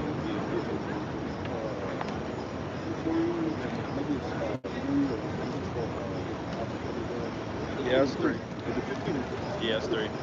Yeah. Proverbs 15 and 3, the eyes of the Lord Yahweh are in every place, beholding the evil and the good. Yeah, the eyes of the Lord, man, they're in every place, beholding everything, man. No matter what it is, evil and good, man. So no matter what you're doing, the Lord sees it, man. As a matter of fact, like I just quoted, you say that the eyes of the Lord are 10,000 times brighter than the sun, man. That's right. You don't miss nothing, man. And what are the eyes of the Lord? The angels, man. As a matter of fact, what are the eyes of the Lord? The angels, man. You know what I'm saying? So they're on everything, seeing everything at all times, man. Whether it be good or bad, man. You know what I'm saying? You know, and Jacob has a knack for being wicked and evil, man. You know what I'm saying? That's what they want to do, man. You know what I'm saying? Got something? Sirach 23 and 19, such a man only feareth the eyes of men, and knoweth not that the eyes of Yahweh, the Lord, are 10,000 times brighter than the sun, beholding all the ways of men, and considering the most secret parts. And that's, it says such a man, man. So what man is that talking about? A wicked man, man. You know what I'm saying? Because a righteous man ain't looking to do the things that a wicked man would do, man. Like the priest just went to, man. You know, our ways are clean, contrary to these wicked 2/3 jakes, man. You know what I'm saying? We're gonna always look to do something different, man. You know, if they, like you said, if they go to a crowd shack, we don't want no parts of that, man. You know, that's wicked, man. We know the laws of the Lord, man. You know what I'm saying? And the scripture saying Judges 5 and 11, rehearse the righteous acts, man. So we're doing those things, man. You know. This is Amos 9 and 8. It says, behold, the eyes of Yahweh power are upon a sinful kingdom, and I will destroy it from the face, from off the face of the earth, saving that I will not utterly destroy the house of Jacob, says Yahweh. One more time, brother, just so Amos 9 and 8. Behold, the eyes of Yahweh power are upon the sinful kingdom. Behold means look, man. You know what I'm saying? So he wants to divert your attention to that. Look, the eyes of the Lord are upon the simple kingdom. And what is the simple kingdom? And of course, that's twofold. You know, the simple kingdom represents the nation of Israel overall, but in these times represents Esau, man. You know, America, this current rulership, this society, this setup, this kingdom, man. You know what I'm saying? And it says the eyes of the Lord are upon it. You know what I'm saying? And what, again, the eyes of the Lord are the angels, man, the chariots, man. Chariot sights are off the chain in these times, man. That's right. You know? And it says, and I will destroy it from off the face of the earth. So 2/3 of the nation of Israel are going to be destroyed off the face of the earth. And Esau and this wicked kingdom are going to be destroyed off the face of the earth, man. You know what I'm saying? That's the kingdom that's speaking of. And I will destroy it off the, from off the face of the earth, saving that I will not utterly destroy the house of Jacob, said Yahweh. And Jacob represents the Israelites, man. You know, the house of Jacob represents both northern and southern kingdom, the remnant of the Israelites, man, because pursuant to Zechariah 13:8, 2 parts are going to be cut off and die, man. You know what I'm saying? So this is talking about the remnant. Isaiah, what is that, 10? I believe 10, starting around verse 20, goes into the remnant. You know what I'm saying? So he's going to say, he's not going to utterly destroy the entire nation because there's a remnant that he's going to save, man. Is that it? I got something. Zechariah 5:1. Then I turned and lift up mine eyes and looked, and behold, a flying robe. And he said unto me, What seest thou? And I answered, I see a flying robe. The length thereof is 20 cubits, and the breadth thereof 10 cubits. So yeah, man, a flying robe is going into the chariot, man. It's like a cylinder, you know, a cylinder like so-called UFO, or chariot of Israel, man. Tic Tac. Yeah. Looks like a Tic Tac. Verse 3, then said he unto me, This is the curse that goeth forth over the face of the whole earth. For everyone that stealeth shall be cut off as on this side according to it. And these chariots are a curse unto this place, man. When the Lord comes back with the holy angels, man, the numerous amount of angels, man, they're coming in so-called UFOs, man. Right. You know, the vehicles of destruction, man. You know, and what's spiritual is a video just came out yesterday of thousands and thousands of chariots leaving the out in outer space before the sun came up. You know, and that just made me think. That just made me picture this so-called alien invasion. This is a so-called alien invasion, a foreign invasion, man. This is the Lord and the angels coming to render this earth is due reward, man. To take the crowns off the heathen kings, man, and to set up a righteous kingdom, man. Yahweh Shai's kingdom. That's man. right. The Lord's kingdom. Right. Yeah, it says that in Revelations, actually. It said that he had upon his head was many crowns. Yeah. What does that mean? It means that he was taking the rulership from these kings. That's what Yahweh Shai, who the world knows as Jesus Christ, that's what he's coming back to do. He's not going to come back and then say, like, everybody's good, you're fine, I love you, because you love me. You know what I'm saying? He's not going to say that. He's going to come back and he's going to take the rulership from this place. That's right. Yeah, Isaiah the 63rd chapter. Yeah. Yeah, that's a farce and lie of the Christian church, man. You know what I'm saying? I love all of y'all, you know. Come as you are and all that whack ass crap, man. That's a farce and lie of the Christian church, man. You know, when you get into the actual understanding of the scriptures, man, you come to find out that you can't do whatever the hell you want to do, man. Right. You know, That's right. How you want to do it, man. There's conditions. You know, there's a saying in the earth, love is unconditional. That's a lie, man. Love is very conditional, man. The Lord has conditions. You know. What have you done for me lately? Huh? So Isaiah 63. Right. That's right.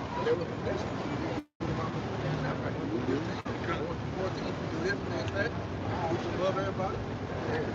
On down to 68. Don't listen to my say. Turn your ass on the road. That's right. Right. Right. Huh? That's what, like you say, Deuteronomy 28, it goes into terms and conditions. Right. You abide by this and that. You know, this is what's going to happen. This is how your company's going to flow. This is how your company's going to flourish.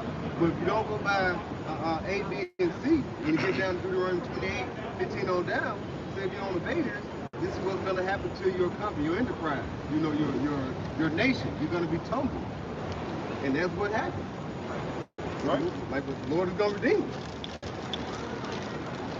This is Isaiah 63, verse 1. It says, Who is this that cometh from Edom with dyed garments from Basra?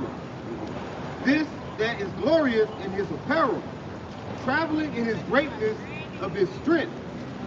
I that speak in righteousness, mighty to save. And that proves that this is talking about Yahweh Shai, man. You know, when he's talking, and he's going into Edom, which represents the so-called self-proclaimed whiteness of today. You know, that term Edom means red, man. You know, and they're the red people of the earth. It's not the Native Americans, man. You know, I'm Native American. You know, do I look red, man? I'm brown, man. We're brown skinned. We're all a brown skinned nation, man. You know, when you go into the account in Genesis, the 25th chapter, it tells you that Esau came out red, man. You know, and when you continue to read down, it doesn't describe Jacob, man, because Jacob looked like everybody else, man. You know, But Esau looked different. He was red, so he's the actual red man on the planet. And it says he's gonna come from Edom. It says, who is this that cometh from Edom with dyed garments from Bosra? From Bosra. Bosra represents a chief city in Edom. That's right. You know, and he's gonna have on dyed garments, man. We're just gonna get into it. Keep going. This that is glorious in his apparel, traveling in the greatness of his strength. Those chariots. It says, I that speak in righteousness, mighty to save. Wherefore art thou red in thine apparel? So it's going to get into why Yahushua, his apparel, which is the garment that he wore, is red, man. Go ahead. And thy garments like him that treadeth in the wine fat. I have treaded the wine press alone, and of the people there was none with me, for I would tread them in my anger. So the Lord is angry, man, which he tells you that in Matthew the 10th chapter, man. That's right. He's not coming to bring peace, man, but a sword, man. Which that sword, again, that's two whole scripture. It's causing division, which you can see that clearly. You know, the divided states, not the United States. This place is totally divided, man. You know, and it also represents that actual sword, man. Which what does a sword do? It maims, cuts, kills, man. You know what I'm saying? Which lines up perfectly with Isaiah the 66th chapter, verse 15 and 16. The slain of the Lord being many, man. You know what I'm saying? Because a lot of death is coming into the earth, man. Mass death, destruction, terrible times. The burden of Babylon, as Isaiah the 13th chapter goes into, man. You know, terrible times, Jacob's trouble, man. Right. It's bad times coming to this place, and Jake out here playing games, man. Playtime is over. And it's almost time to pay the piper. Keep going. You mentioned what Chris Kabach mentioned earlier about the Jake that for a stimulus check, he killed the whole family just about. You know, that was showing Matthew 10 and 34 two folks. Yep. Right. You know? Right. It was division, and it was what? It was brought forth the sword there. Right. So all this is happening. And it's not going to get any better here upon earth. You're going to get on the news constantly, it's only going to get worse. Yeah, because iniquity shall abound, the love of many shall wax cold. That's right. Like brother was talking about, you know, in the spirit today, man. Hey, this place is getting worse, waxing worse and worse and worse daily, man. You know? They say iniquity, because iniquity shall abound, the love of many shall wax cold. Right. These people are going to get cold-hearted, more cold-hearted, more cold-hearted. Like brother said, more murders will come. That's right. More division is coming, man. There's no peace coming to this place, man. Right? You know? Yeah, just like the Quran said, man. You know, death is about to increase left and right. Go ahead, bring that out. This is 2nd Ezra chapter 5, verse 1. It says, nevertheless, as concerning the tokens, behold, the days shall come that they which dwell upon earth shall be taken in a great number. And those days are now, man. It says the days shall come, but we're in those days now, man. You know, it says what they gonna be. Read that again. It says, nevertheless, as concerning the tokens, behold, the days shall come that they which dwell upon the earth shall be taken in great numbers. So these people that dwell upon the earth just walking around carelessly, vicariously along, carelessly, no worries, no concerns, just happy to be out the house, man. The mask mandate has been lifted. People are starting to come back out. Traffic is off the chain again. Many people out here now, and no cares, man. But what does it say? It's gonna happen to them? God. It says, they which dwell upon the earth shall be taken in great number. They're going to start being taken in great number, man. A lot of people, they're going to be gathered in little spots just like this, man. Right. And who knows, what could happen. Somebody comes and just starts spraying up, walk in a place and just start spraying it up, man. Mass numbers, man. And the way of truth shall be hidden, and the land shall be barren of faith. So the Lord is about to take truth out the earth, man. Right. You know what I'm saying? Right. The famine of the word is coming, man. Right. So you better try to get this while you can, man. That's right. That's right. You ain't gonna be able to soon, man. And then you're gonna be looking. Jake gonna be running, as the scriptures say, to and fro, trying to get this knowledge, man. But it's gonna be too late, man. Reaping time to pay, man. Pay up. Is that it? No, that's all. Hey, that reminds me of the scripture, Revelation 18, where it says, what? Thy sins are stacked up unto heaven. Okay? Well, what's the recompense of sin, man? Death. So, they had this tab that is unpaid. Some plain white man has this tab that's unpaid. All the things that he's done to the so-called Negro, Latinos, and Native Americans, it's unpaid, man, but it will be paid. Scripture say, render unto her double. Yep. Right, according to her works. That's right. No? Psalms 91:1, he that dwelleth in the secret place of the Most High shall abide under the shadow of the Almighty. And what is that, man? That's this truth, man. You know, this knowledge, man. That's the secret place of the Lord, man. Yahweh Bashem Yahweh Shah. This knowledge. I will say of Yahweh, he is my refuge and my fortress. That's right, because the scriptures say in Proverbs 18:10, the name of the Lord is a strong tower. The righteous run into it and are saved. You know what I'm saying? And you got camps out here in groups teaching, you know, the wrong name, teaching there is no name, we don't know the name. Come on, man. You know, the name of the Lord is a strong tower. The righteous run into it and are saved. How do you run into a name, man? You call on that name, so you have to know it in order to be able to run into it to be safe, man. That's right. Come on, people. Read. My power, in him will I trust. Surely he shall deliver thee from the snare of the fowler. And the snare of the fowler. Who is the fowler, man? The fowler represents Esau, Edom, the so-called self-proclaimed white man. The snare represents a trap, man, which is what he's laying for all these niggas running around out here, dissing the men of the Lord, man. You know what I'm saying? They come up talking trash, scoffing. You know what I'm saying?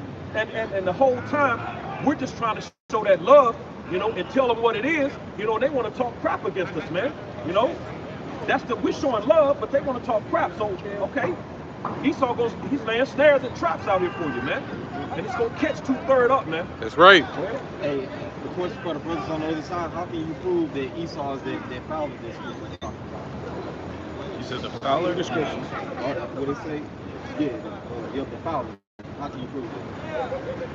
Through the scriptures. Genesis 25. Obadiah. Yep. Yeah, he calls him a cunning hunter.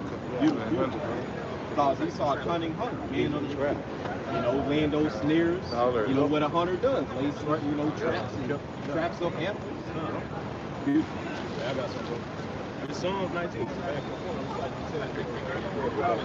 Psalms 119 and 110. The wicked have laid a snare for me. Yet I err not from thy precepts. The wicked, we know, pursuant to Malachi, the 1st chapter, is Esau, man. Right. You know, we know who the wicked is now, man. So that's who it's talking about, man. You know, he's that fowler. He's the one that's laying traps, man. He's that cunning hunter. And he's hunting jakes, man. They've been doing that, man. That's not new. You know, they do that on a daily basis out here, just on a regular, man. You know? But hey, we're coming into some times where this dude is really about to come after you, man. Right. You know what I'm saying? So we're going to get back to that. Psalms 91, verse 3, surely he shall deliver thee from the snare of the fowler and from the noisome pestilence. Those missiles, man. Noisome pestilence. You know, the missiles, because we're coming in a time of destruction of America, man. And this wicked kingdom. Read. He shall cover thee with his feathers, and under his wings, verse 4, shalt thou trust. His truth shall be thy shield and buckler. And the wings, the feathers, represent the chariots, man. You know, what's the scripture where it says, going to that chamber? Yeah. Isaiah 26. Come, somebody grab that real quick. Oh. He said Esau was about to ready to come against us. This Psalms 119 and 69. Man. The proud have boys that lie against me, but I will keep thy precept with my whole heart. And that's a part of that snare, man. Them lies, man. Esau gonna put out there, man. Demon us terrorists, demon us rapists and child molesters, man. You know, you already got these other camps down, you know, saying that spreading those BS got right millstone right now. Right. Just going right up, going right around with the And the scriptures say that this man is a forger of lies. I believe that's in Job, the book of Job. Yes, sir. He's a forger of lies, man. So that's what he does, man. A physician of no value. Right. You know, he's a straight up liar, man. Psalms 58, man. You know, comes out the womb line, man. This dude is a liar, man. He's not to be trusted nor believed. Ecclesiastes 12 and 10, man. Word. You know? Is that it, bro? This is Sirach 12, verse 17. And like I said, this is going to Esau, if you don't mind. start at verse 16. It says, verse 16, it says, an enemy speaketh sweetly with his lips, but in his heart he imagineth how to throw thee into a pit. He will weep with his eyes, but if he find opportunity, he will not be satisfied with blood. Hey, and has he been satisfied with killing, and we're talking about when they he going into what?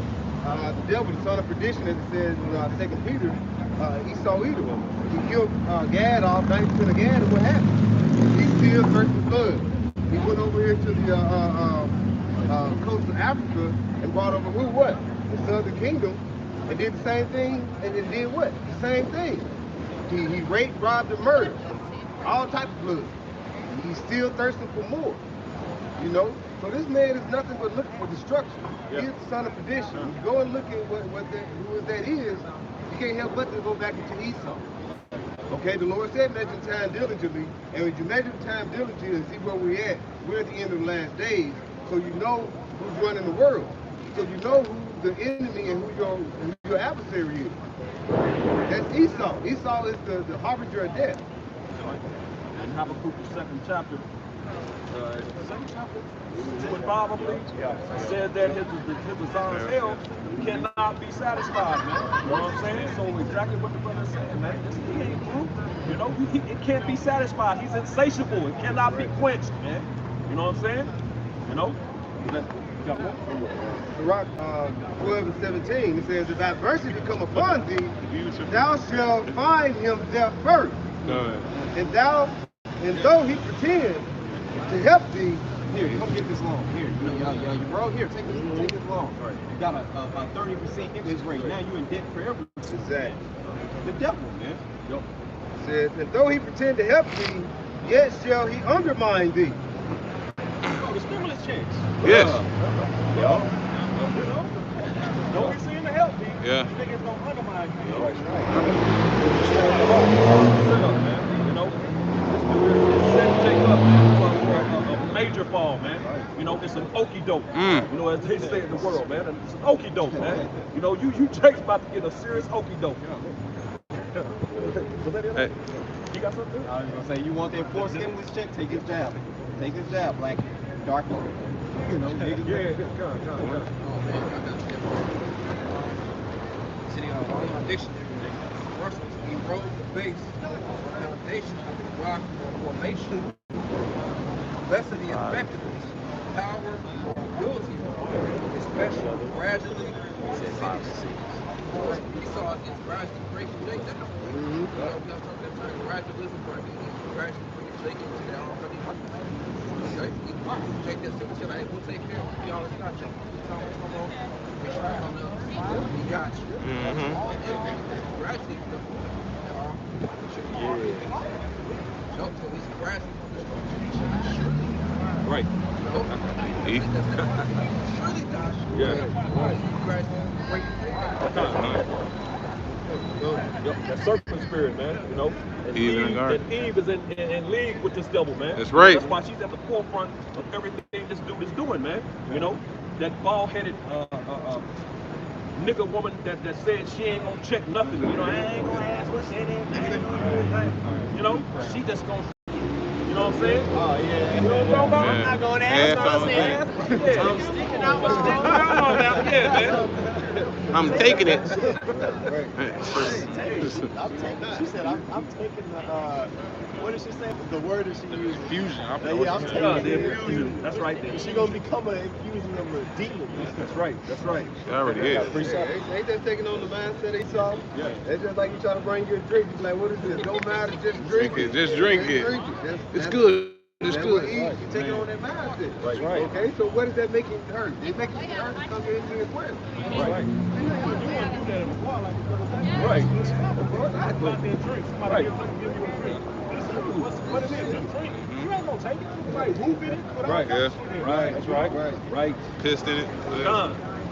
So that's just proved the you know, that serpent spirit, man, and Eve all over again, man. We're in those times right now, man. You know what I'm saying? And as a matter of fact, the Eve that during the time of the Maxine, they tried to say that Eve, that was at the forefront of the vaccine, you know, had taken part in the creation of the vaccine, the nurse, you know. So they, you know, Eve is in league with this dude, man. So she's the enemy too, man. You know. We ain't heard from the nurse either in the world. Right. It's the she took 2 doses. Was that it? I got precept. Just to go off on what you were saying, you know, with this Jake woman that's, you know, taking a jab, trying to convince everybody. You had Hank Aaron, you had, you know, now Marvin Hagler, you know, all this information out here. Jake is just turned blind to it. So this is Ecclesiastes 12:13. Who will pity a charmer that is bitten with a serpent, or any such as come nigh a wild beast? And that's what's happening right now. You know, she's trying to convince these Jakes out here to take this jab, and not realizing what's in this jab, man. This is time released. You know, and once this C21 come out, then you're gonna see the effects of the 19. Man. So, you know, you have to be circumspect, man, and it's just what it is. Right. You get in the bed with a serpent, you're gonna get bit. Exactly. Ain't nobody gonna feel sorry for you. You know what I'm saying? That's why it says who will pity the charmer, man. You know, if you play around with snakes, you know, and you get bit, ain't nobody gonna feel sorry for you, man. So all these Jakes out here, you wanna follow the ways of Esau, you know, you take the jab and it jack you up, man. Now I'm supposed to turn around and say, oh, no, man. You know, you got exactly what you deserve, man. That's right. You know what I'm saying? That's right. You're being warned, man. The men of the Lord, the servants, the prophets are out here, man. And we're warning you. This dude is a devil, man. He's your enemy. You know? Beware of this nigga, man. That's it. Is that it? Yes. Sirach 51:5, brother wanted me to read it. From the depth of the belly of hell, from an unclean tongue and from lying words, by an accusation to the king from an unrighteous tongue, my soul drew near even unto death. My life was near to the hell beneath. It says, you want to speak on that? Well, that's just going into E, you know, because he's trying to be, he's trying to get that blessing, you know, he's trying to take everybody else out with him, right? That's why it says in 5. Yeah. Nice. It says from the depth of the belly of hell, from an unclean tongue and from lying words. So hell cannot be filled, you know, and from an unclean tongue, you know. So they're speaking all this blasphemy or lies against us and against everything, against the people of the Lord and everything. And that sticks us to punch because they are the king of this world. And since they're the king of this world, their power is going to stand until Yahweh Shemel Shai takes them off that mantle. Y'all got it. He that letteth will let until he be taken out of the way, man. That's right. You know what I'm saying? That's basically what's going on, man. This devil has free reign right now to kind of do whatever the hell he want to do, man. You know, but his tab is building up, like the Quran brought out, Revelation 18:6. That's right. You know what I'm saying? His sins have reached into the heavens. You know, what's that, verse 5, I believe, and then it goes into how he's going to pay double, man. You know, so this dude is going to, Revelation 18. You got it?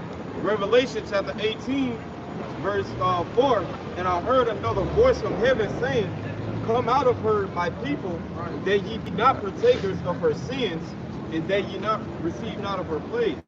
That's going into the deliverance, man. Yeah. You know what I'm saying? When those chariots beam us up, man. There's another one, I believe it's in the Revelation, the 11th chapter, where it says our enemies beheld us, you know, as they were being beamed up, man. When that voice, when they gonna hear that cry in Hebrew, man, come out here, my people, man.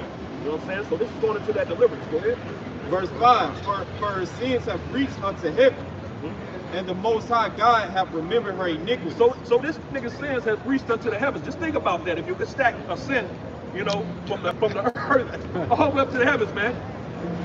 How much had this dude done, man? Right. You know, I mean, like seriously, there's things that we don't even know. That's right. And I've said this to brothers, man. I don't even want to know no more, man. I don't need to know no more. And like the elder Yashwama said, we'll actually need spiritual powers to deal with it, man. Right. Which I seriously believe that, man. Yeah. You know, you got something you want to say? Did somebody say something? Yeah, it'll drive you crazy. Yeah, come on. You watching YouTube videos all day on different topics because you know there's documentaries on everything. Like you said, obviously not every single thing that you got done. Right. But we in the internet, we know how to get in everything. And that's where it's gonna be smashing baby heads like cantaloupes on the concrete. That's right. It's like shit. That's us. Right. So we play it worse. Right. You know. So we got it. So in order to pay double, give me your son. Yes. Really, that's the mercy kill. Yeah. Because that's an instance. Exactly. Songs, the book of Songs. You know. Yep. Happy to see that taketh and Yeah, dashes yeah, not little yeah. one against the storm. That's where you get. That's where you get the. But he been doing that. He was doing that to us. Oh yeah. Oh yeah. Yeah. The first match and the second match, man.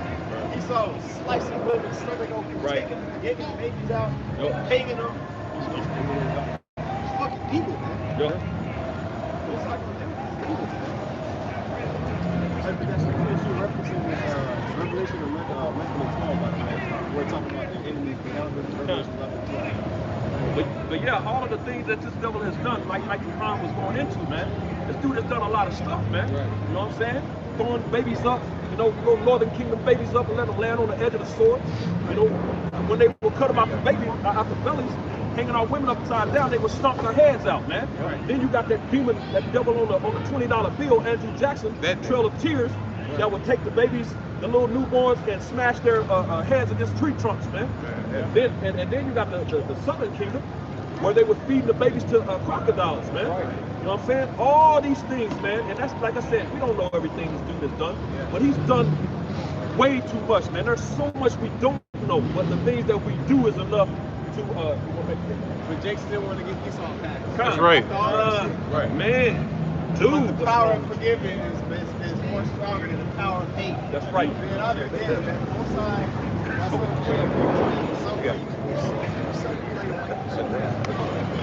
That's right. That's right. That's a serious demon, man. You know, you gotta have a serious demon on you. You know what I'm saying? Which is, it's, at the end of the day, it's that distance. You know what I'm saying? Stockholm syndrome at its finest, man. You love the person that afflicts you. You know what I'm saying? You draw closer to them, you know, because you want them to love you. Stop whooping my ass, please. I love you. Stop whooping me, please. That's what Jake is doing, man. You know, they got that terrible out here, man. You know? He come push you in his corner, he'll beat and whip on you so much.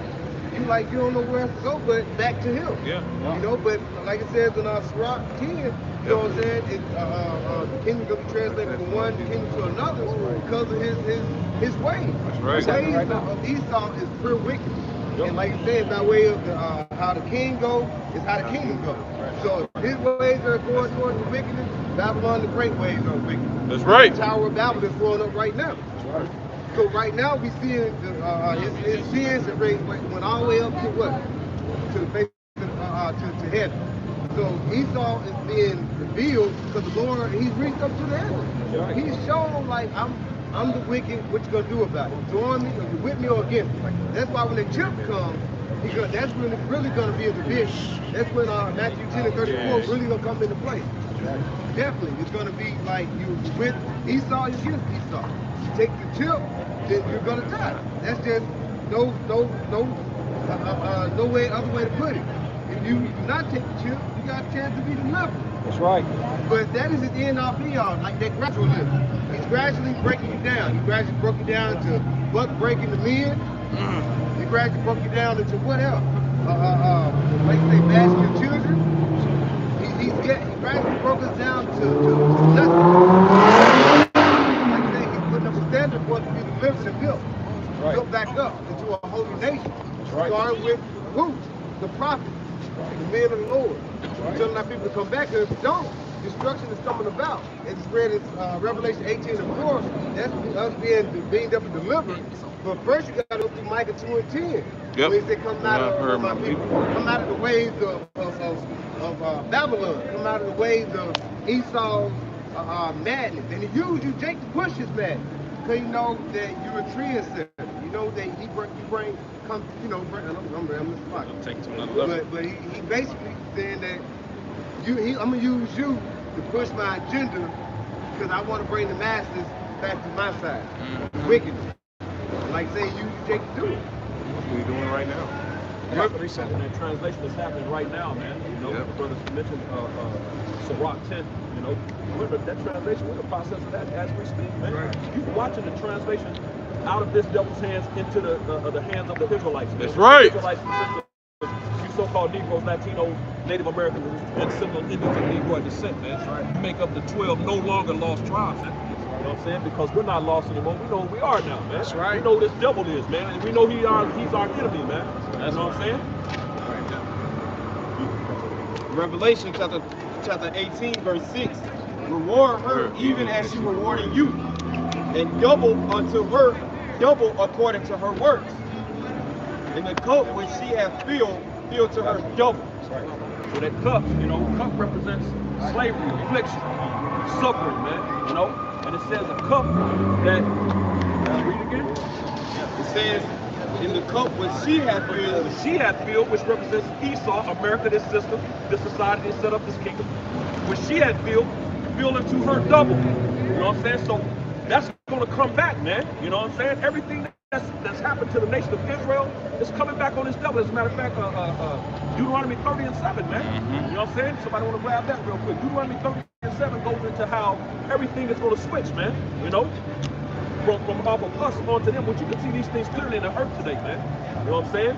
Jake was dying at one point of drugs, man, drug overdoses. You haven't heard lately of Jake really dying from some epidemic of drug overdose, but you start to hear from these about these Edomites. That's right. You know what I'm saying? And like high level, like classy, what would be considered classy in this society, man. You know what I'm saying? These so-called classy Edomites, man, dying from heroin overdoses and such, man. You know what I'm saying? So those curses are coming off of Israel and going on to Edom, man. That's right. Deuteronomy 30, verse 7. And Yahweh thy power will put all these curses upon thy enemies. Because that's part of the curses, man. You know, all of those things you're going to be destroyed. That's what 15 through 68 is going into. The destruction if you don't hearken. Which, as Esau hearkened, no, he can't, man. He's contrary to the Lord. The Lord created him that way. He's the wicked, man. You know, reserved for the day of destruction, man. You know what I'm saying? What's the scripture in Proverbs 16 and 4, I believe? He created the wicked for the day of evil. You know what I'm saying?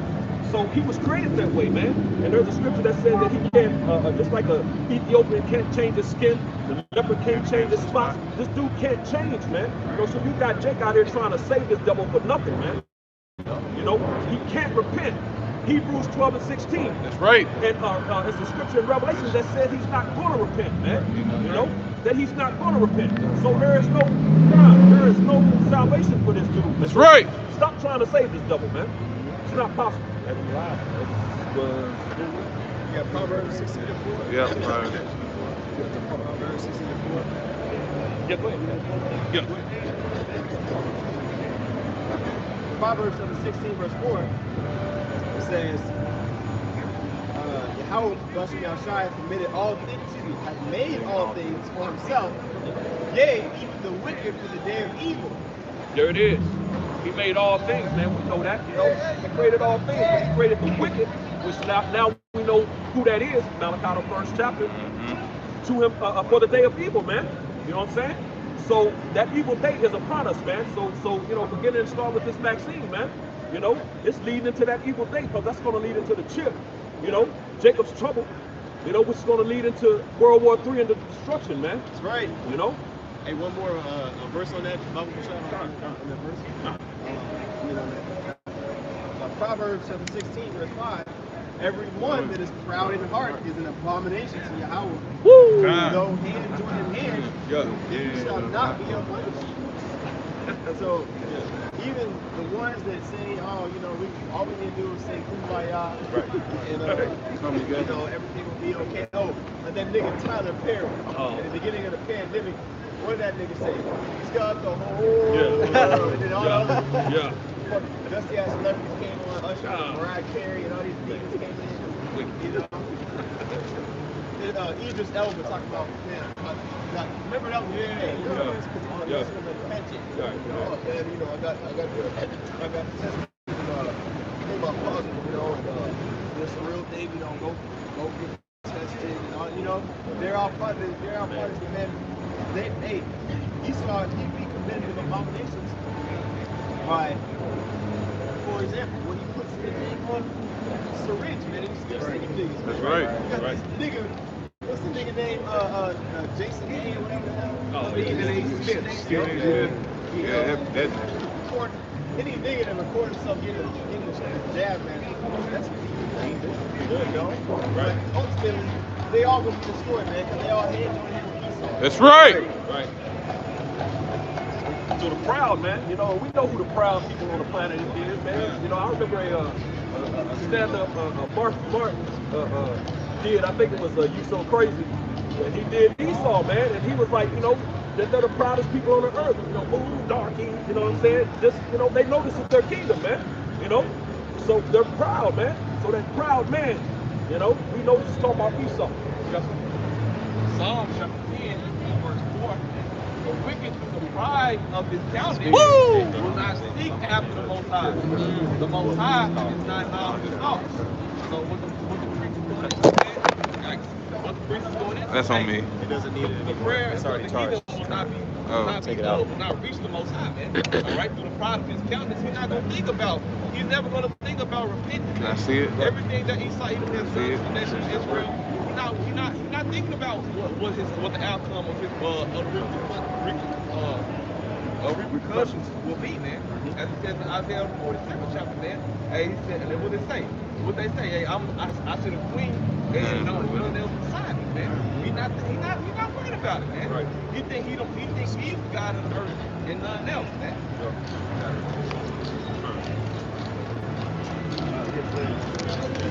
Psalms 58, starting verse 2 and read verse 3, it says, Yea, in the heart ye work wickedness, yea, weigh the violence of your hands in the earth.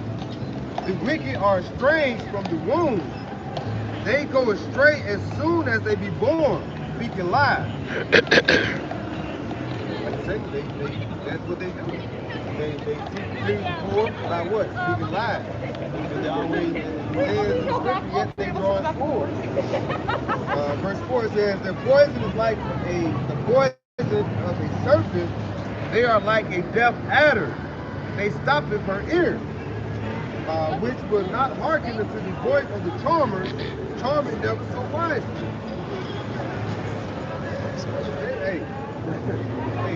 He thinks lies constantly. That's why we need a change of new rulership. But all the wickedness and all the lies that have been spread throughout this world, how is that going to be cleansed? From a nuclear fight, and also by way of charity. So the earth has to be purged of Esau's filth. Okay, because all you see is death, rape, robbery, murder. That's all you see upon this earth. Okay, even the sea creatures. Look how they died. They died in mass.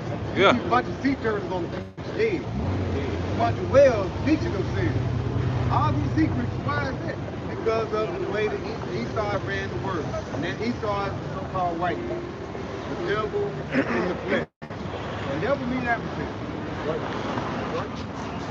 Sirach chapter 10 and verse 1. A wise judge will instruct his people, and the government of a good man is well ordered. Verse 2 is the point. As the judge of the people is himself, so is his office, and what manner of man the ruler of the city is, such are they that dwell therein. Right? So we know Esau is the most violent creature that Yahweh shall ever create, man. The way that people walk up and down the earth, and you can stand around and see how many low, uninterclassed facts it is out here, man. Man. Bestiality is rampant out here between Esau and amongst the other nations, man. You know, lovers of themselves, they all get that from Esau, man. That's why in John the 8th chapter, Yahweh shot those wicked ass Israelites, hey, you follow your father the devil, man. And after him, you will follow. All right? Because the ways and his philosophy that he put forth in the earth, you go following after him instead of following after my ways, man, with this everlasting life. That's right.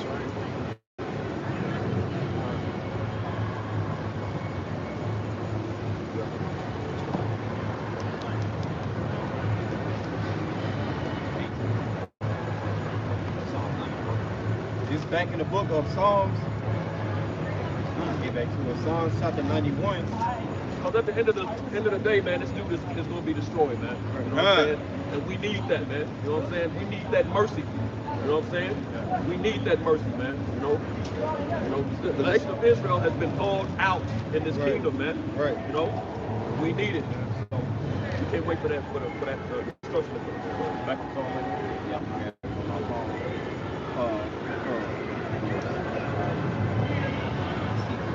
Back in Psalms 91.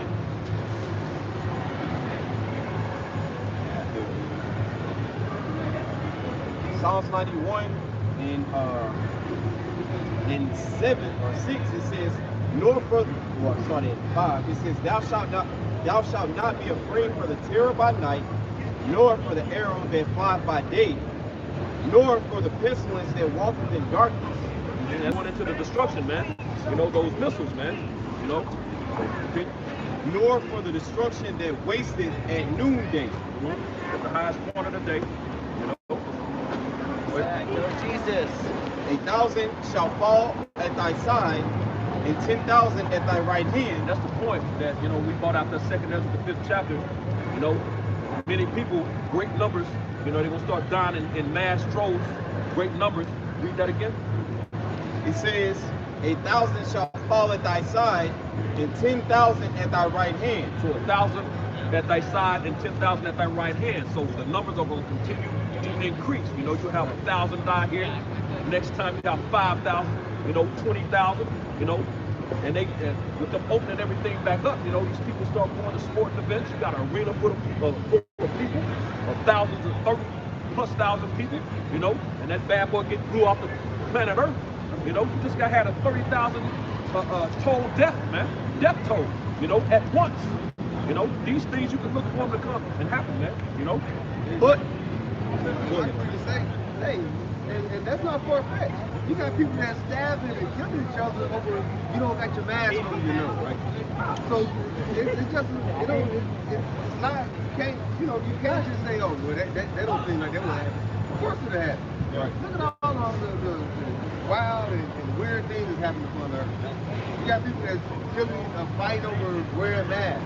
And he started putting a certain agenda on here that's going to drive people nuts. That's right. 2/3 of Israel, they're going to get driven nuts. Hey, the lower class Edomites, hey, you know what they did? What just happened? They went to the salons, the Edomites, what? Blazing the place up. Even Edom, that's Esau sitting there and create a bomb, and then go put it in the trash can like saying you up there at a sporting event and open everything back up.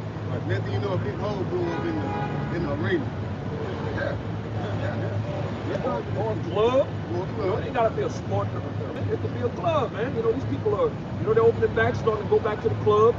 You know, it could be a club, man. You know, or wherever, a church building or whatever, man. You know what I'm saying? It's not far-fetched, man. You know, they show this to you in movies. Right. So the things that they show you in movies, you know, this dude plans on doing, man. You know, he's showing you that. You know, you see things in The Simpsons and in the different movies that he does, that they're doing those things as we speak, and some things have already been done, but you know, it's not far-fetched, man. You know? It says, but it shall not come nigh thee. Right. And that thee is the elect, man. You know, those that was predestinated needs to choose the poor, you know, from the foundation of the world, man. You know, that remnant. You know. Verse 8, only with thine eyes shalt thou behold and see the reward of the wicked. And that reward is destruction, man. That's right. Which we can't wait for. That's right. Because thou hast made the Lord, which is my refuge, even the Most High, thy habitation. There shall no evil befall thee, neither shall any plague come nigh thy dwelling. So no plague is going to come nigh or near thy dwelling, man. So you got like this coronavirus, and of course, the Crown 19, you know, and there's other things, you know. I just watched this movie, and the elder down in Chicago featured it in a video recently. I think it's called COVID-21. Not that one. It's called. No, this is actually called COVID-21. Wow. Okay. Look that up and watch it, man. COVID-21, and it's showing you basically what these you know, devils have planned, man. You know,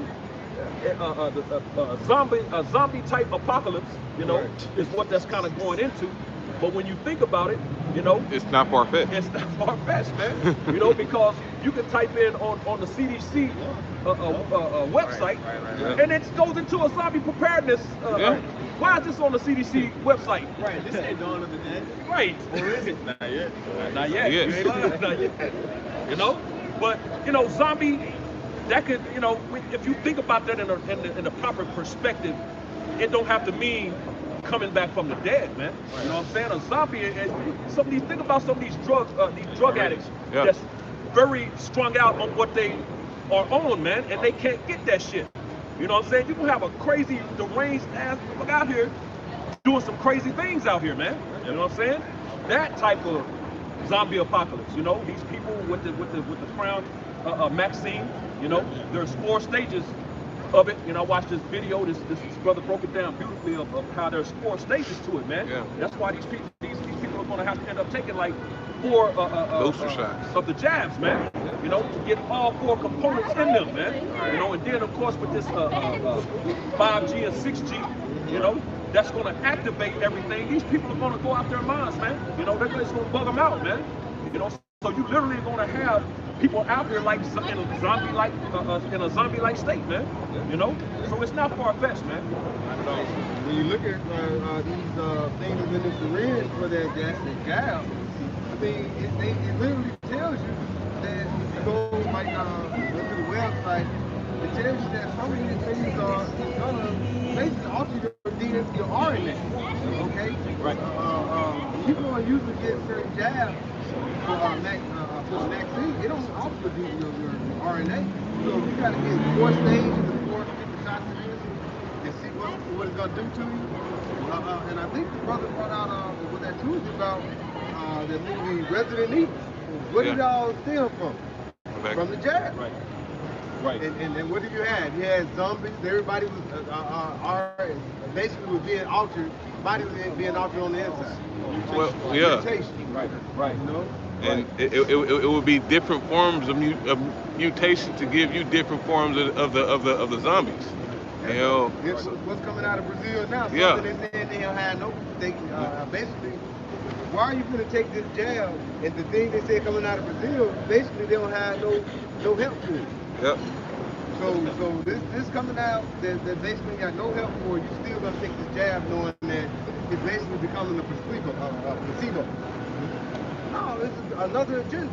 Right. Hey, his words in his mouth is smoother than butter, but yet more than his heart. Right. Right. Psalms 91 and 10, it says, there shall no evil befall thee, neither shall any plague come nigh thy dwelling. For he shall give his angels charge over thee to keep thee in all thy ways. That's that protection, man. You know, the scriptures speak of in Psalms. I always get it mixed up. 34:7, I believe. Yeah, God, that the angels of the Lord encamp around about the righteous, basically, and keep them safe, man. You know, roughly paraphrasing. You got one? Con. It's Ecclesiasticus 51 and 10. It said, I call upon Yahweh Bashim Yahushai, the father of my Salakia. I call upon Yahweh, the father of Yahushai, that he would not leave me in the day of my trouble and in the time of the proud, when there was no help. You know, because in those times that you brothers are beautifully bringing out, we're going to need, you know, Yahweh Bashim Yahushai, you know, especially calling upon Yahweh and Yahushai at the same time, you know, because Jake ain't even got that. And that's why they're going to get caught up with this Maxine. And that's why they're going to get caught up, you know, going to their enemy to try to gain some form of, what's that word? Dang, it just left my head. Some form of security. There it is. The water.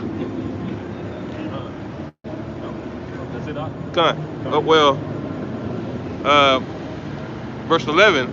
I will praise thy name continually, and will sing praise with thanksgiving, and so my prayers were heard, since the men, you know, and the Aquath out there that are doing things properly, you know, are coming to the understanding to actually know, you know, those things are not going to befall them like other men, you know. But that goes into that wisdom, that Psalms 91 hard.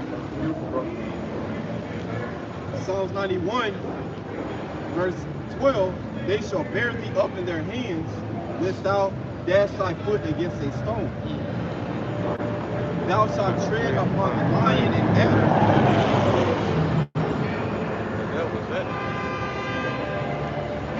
The young lion and the dragon shalt thou trample under feet. Yeah, the young lion and the dragon, man. You know, we're gonna trample under foot. As a matter of fact, I'm trying to think of that scripture.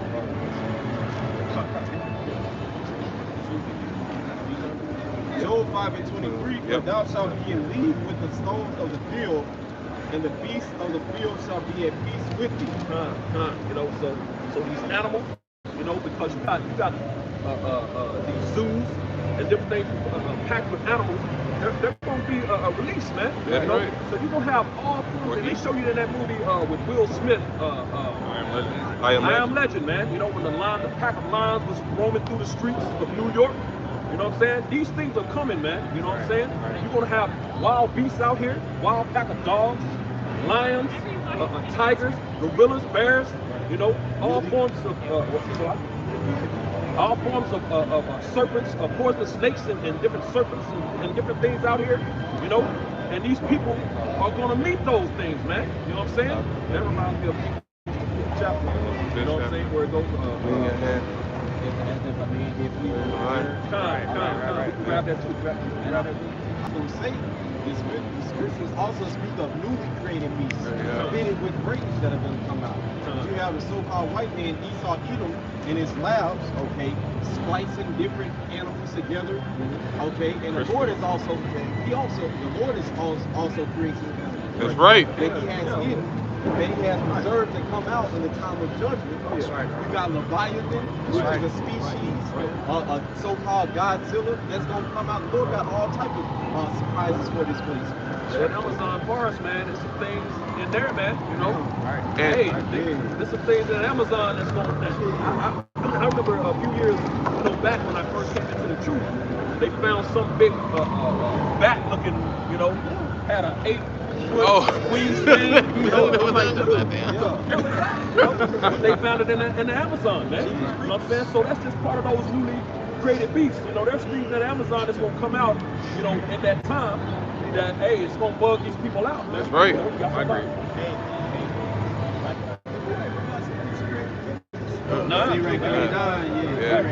But the Lord reserves judgment. Okay? Judgment. And just like how we made a double different missiles about what are the missiles being used on other than that one time they were used on Hiroshima and something. What else have they been used on? What other humans have been roasted by? Right. It's made for certain people, and it's anything that's being burned up. That's right. So the Lord specifically made other things. That's not the only thing He made a lot. Sirach chapter 39, verse 28. Yep. There be spirits that are created for vengeance, which in their fury lay on sore strokes. In the time of destruction they pour out their force, and appease the wrath of him that made them. That spirit can come in many different forms, man. You know what I'm saying? It could be a wild beast. It could be a crazy ass maniac person. You know what I'm saying? You know, it could be just weather. You know, I think it goes. Okay, yeah. Fire and hail and famine and death. All these were created for vengeance. There it is, and all these were created for vengeance, man. You know, for all you, God is all love. You know what I'm saying? Want to talk about the Most High being all love, man.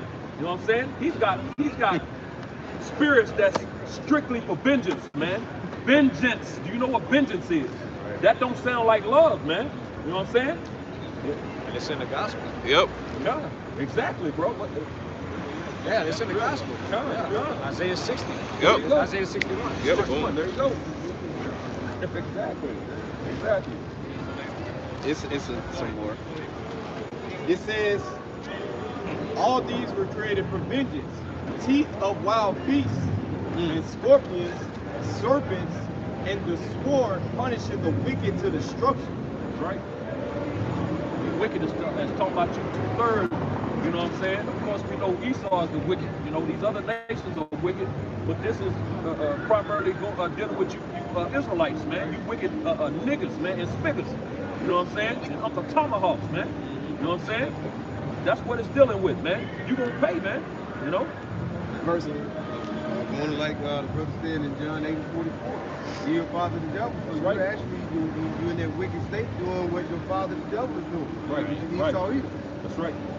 Verse 31, they shall rejoice in his commandments, and they shall be ready upon earth when need is, and when their time is come, they shall not transgress his word. Man, Look at their chops. hey, that means they gonna go in. You know what I'm saying? That reminds me of that account where that angel, the Lord let that angel loose on Israel. Who, that You know, one angel? Man, going hard for like 3 days, killing Jake like left and right. You know what I'm saying?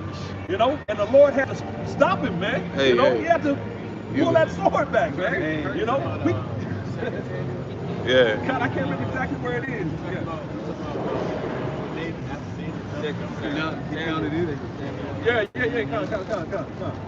Yeah, so hey man, you know, we coming in them times again. The Lord gonna you know, he gonna release them again, man. You know, they gonna have a field day.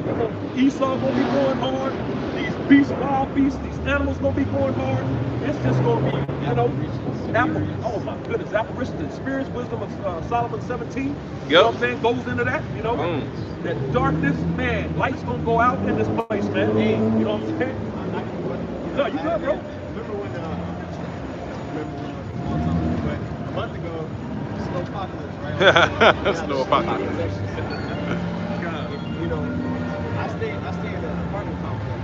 When our electricity went out, the whole hallway was black. Because you know they have the generator. Those little lights will last maybe like 16 hours, however many until they put them down. When you open that door, go leave. The whole hall was dark, man. It reminded me of that movie, Iron Legend. Where it's that building was getting his dog. Right. And the time goes, if you're going to be deprived of all basics of life, after 6 days, no food, no water, nighttime, they can be real bugged out. That's really what the spirits going to fuck with them more and more. They don't now know whether they sleep or awake, whether they dead or alive. That's what it's like. You know, it's making me think about that. Black ass woman. That's right. Hurt is real, man. Hurt is real time, man. You know, people ain't gonna be able to tell which way is up or down, which way is going to come, man. You know, they gonna be in confused states. You know what I'm saying? And these things are again, that movie right there is another one of those zombie apocalypse type movies, man.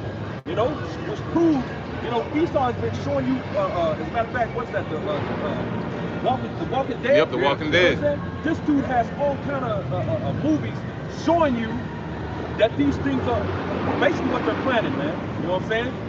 You know, so it's not far-fetched, but keep going on that wild beast topic. Wisdom of Solomon, chapter 11, and verse 17. I'll get a couple verses. There you go. Read right through.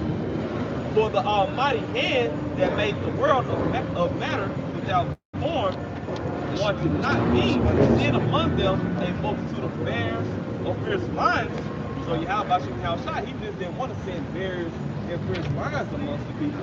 Let's see what the Lord wants to bring. Or unknown wild beasts full of rage, newly created, breathing out either a fiery vapor or filthy scent of scattered smoke. So a fiery vapor, as if you read in Job 41st chapter, who has a fiery vapor? Leviathan, man. That's right. The king of the sea, all right? The king of all the secrets of the sea, man. Because they show you that Godzilla, the second movie that just came out not too long ago, that it's multiple Leviathans. You know, they hide underground or they're in the Arctic under ice, things of that nature. Hey, Esau knows these things. He's not going to tell you, though. You know? Right. But the wise, if you read the scriptures, you're going to find those things out, man. All right, let's continue. In verse 18, verse 19, whereof not only the harm might dispatch them at once, but also the terrible sight utterly destroyed them. The scriptures speak on people's hearts, filling them with fear in that day, man. So when they see these creatures coming at them full force, they're not just gonna die by just off those creatures pulling them apart piece by piece and doing whatever manner that those creatures can do. They gonna die just off the side of them, man. They're gonna have heart attacks, man. Yeah, for real. Yep. Verse 20. Yeah, and without these might, they have fallen down with one blast, being persecuted of vengeance and scattered abroad to the breast of thy power. But thou hast ordered all things in measure and number of weight. For thou canst show thy great strength at all times when thou wilt, and will make withstand the power of thine arm. For the whole world before thee is as a little grain of the balance, yet as a drop of the morning dew that falleth down upon the earth. But thou hast mercy upon all, for thou canst do all things, and weakest at the sins of men, because they should amend. You know, right? When the Lord winks at Jake, man, you know, the Lord winked at our ignorance. You know, we weren't raised up knowing that we was Israelites. No, nobody here in America was. You know, how about you now? I had to put the spirit on all my business, and all the way down to our elder apostle, all the way to today. You know, our elders on down, all the way to us, man. You know, the Lord winked at our ignorance. You got Leviticus 26 and 22, it goes into beautifully the point that you just brought out. You know, but this isn't the law. You know, and you start at 22. The points in 25. While you finding that, let me bring this out real quick. This is Luke chapter 21, verse 26. Because, you know, the brother just went into all those different animals and wild beasts and things, and he said he made a point of people going to be having heart attacks and different things. This is Luke 21 and 26. Men's hearts failing them for fear and for looking after those things which are coming on the earth. Woo! For the powers of heaven shall be shaken. So you know, that fear, you know, men's hearts failing them for fear, man. You know, cardiac arrest, man. You know, these people gonna be giving up the ghost. Jacob's trouble is going to be terrible, man. That's why in Daniel the 12th chapter it says it's going to be a day unlike any since there was a nation, man. You know what I'm saying? When Michael stands up, all these things are going to come to pass, man. You know what I'm saying? Somebody want to grab that real quick. Yes, sir? Yeah, this is 2nd Ezra chapter 8, verse 50. Ooh. It reads, for many great miseries shall be done to them that in the latter times shall dwell in the world, because they have walked in great pride. And great pride, you walk in what? Proud of what? Like your father Esau. I'm talking to 30. Okay? Many great miseries will come. Like I said, when you can't eat, when we go into the spirit, when we fast now, we fast and that does what? That brings you closer to what? How about you now with shot? But in these latter times, when the wicked can't eat, that's not a fast they're doing. That's not a what we call like we fast. We want to fast when we do it, but it's no choice. It's not a choice. They're gonna have to fast. Yep. They can't find food. But the Lord is gonna put them on in what? That demon on them. They're gonna put that spirit on them to lose their mind, their lives. So that's gonna cause a lot of great sorrows. And you have people kicking their children. You know what I'm saying? You got people going crazy like we can't eat. We gotta take out somebody. Because shit, it's 4 of us. We got a can of beans. We gotta take out 1 or 2 of our own family just to split these beans that me and you. You know, it's gonna bring a lot of evil things come to the mind of the people that dwell in the land in the latter time. And like I said, these movies that Esau bring out show you these different things. The book of Eli, things like that. This old couple eating flesh, human flesh. Shaking all this is coming. They start shaking. All this is coming. You know, it's a lot of great misery. Yeah, these things have happened, man. You know, 70 AD, man. You know, they ate their kids, man. And Lamentation that goes into how they basically boil their children, man. Yep. You know what I'm saying? So you know, the account of the woman, when the 2 women and they agreed to one night they were going to eat their. Oh, you got it. 2 Kings chapter 6 and verse 28. Yep. And the king said unto her, what aileth thee? And she answered, this woman said unto me, give thy son, that we may eat him today, and we will eat my son tomorrow. So we boiled my son, and did eat him. And I said unto her on the next day, give thy son, that we may eat him. And she had hid her son. And it came to pass, when the king heard the words of the woman, that he rent his clothes and had passed by upon the wall, and the people looked, and behold, he had sackcloth upon his own flesh. So that's gonna happen again in these days, man. You know, it's gonna be cool out here, but it's not gonna be available for the nigga. That's right. Hey, the Yahweh Shem Shai is you, Esau, to buy up all the farmland. Yep. To buy, to close down these mom and pop shops. All right, but to close down all these lower lesser companies and buy up all the major companies. So it can all trickle down off into those major companies, man. The top and the upper echelon of Esau Edom rule over, man. So you're not gonna be able to get those necessities that you need in your daily life unless you take that off under the partnership, man. And that's what eventually is gonna trickle down to, man. Right. And like the Quran said, you know, there's gonna be food, but it's just not gonna be available to the masses, you know. And I'm gonna bring this out because the Lord said that his servants was gonna eat. Right. Isaiah 65:13. Therefore, thus saith Yahweh Shem Yahushai power, behold, my servants shall eat, but ye shall be hungry. And that ye is talking about the 2/3, man. Behold, my servants shall drink, but ye shall be thirsty. Behold, my servants shall rejoice, but ye shall be ashamed. So shame is coming to 2/3 of the nation of Israel, man. You know, those that you know want to shun this truth, man. You know, you don't want to accept this knowledge, man. Which it was set up that way, you know, for 2/3 to reject, you know. But what does Hosea say? You know, in Hosea the 4th chapter, verse 6, my people are destroyed for the lack of knowledge. Because you have rejected knowledge, I will also reject thee, man. You know, so you will be rejected, man. You know what I'm saying? The Lord is going to reject you, man. Amos 5. Amos 5 verse 18, it says, woe unto you that desire the day of Yahweh. To what end is it for you? The day of Yahweh is darkness and not light. And that says, woe to you that desire the day of the Lord, man. You know what I'm saying? Woe means destruction, man. You know what I'm saying? You got a lot of Christians out here that claim they want to see, can't wait for Jesus, you know, think they want it, man, but read that again. It says, Amos 5:18, woe unto you that desire the day of the Lord. So the Lord says, woe unto you, destruction unto you that desire his day, man. You know, because that's what he's bringing. It's not continuing free.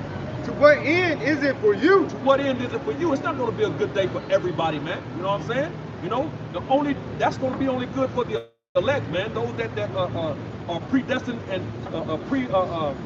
ordained for that pre-chosen for that salvation. That's man. right. You know? Everybody else is going to be through, man. Right. The day of the Lord is darkness and not light. It's going to be a dark day, a gloomy day, man. The scriptures go into that. How it's going to darken the sky, the cloud, you know, the sun ain't going to shine. Right. You know, it's going to cover the stars, man. Yep. The stars ain't going to give off this light, you know, from all that smoke and soot, you know, from the destruction, man. You know what I'm saying? And all the fires that's going to be going on, man. You know? Read. Verse 19. As if a man did flee from a lion, and a bear met him, or went into the house and leaned his hand on the wall, and a serpent bit him. So basically going into how there's not going to be any escape, man. Nope. You're going to have anywhere to go, man. That's right. You get out of one situation and you're going to run right into another situation, man. It could be literally a lion or a bear or a beast, or it might be, you know, a pack of soldiers or, you know, a gang of these wild zombies out of here. Or you know a pack what I'm saying? Some newly released prisoners. You know, they had no boxing in ages. Right. You know what I'm saying? Right. You get away from that bear and duck into that house, shut that door and think you good. And when you turn around, them niggas is You know, looking like, yeah. You came into the right place. Sure. We've been waiting for you. We've been waiting. We've been waiting for you. That's You sure. know? A good picture of that is that movie The Road. Right, Brothers, you know. Yeah, I've seen it. Hey, Yeah, that thing was fire, bro. That thing was fire. yeah. That's right. You know, actually, honestly, that COVID-21. Yeah. You know, same type of, you know, one situation to the next situation. You know, yeah, same thing. So, hey, check it out. But, yeah, good point. Amos 5:20 it says, "Shall the day of the Lord be darkness and not light, Yeah. even very dark, and no brightness in it?" Huh. Yeah. Hey, like you said, the Lord in Isaiah 45, when he say, "I make peace and create evil." How the Lord do all these things? So the day of the Lord, he said, vengeance is his. He's coming back for that vengeance. Right. All right? He can make peace, but in these times, to basically bring down Esau's kingdom, he could have bring forth that vengeance. Right. So what's that going to be? Fire and brimstone. You know what I'm saying? Thermonuclear destruction. All this is going to be by the hands and the work of Yahweh Shah. That's right. Okay? That's why the Lord is darkness and not light. Right. Like the Quran said, you know, yeah, the Lord will bring peace.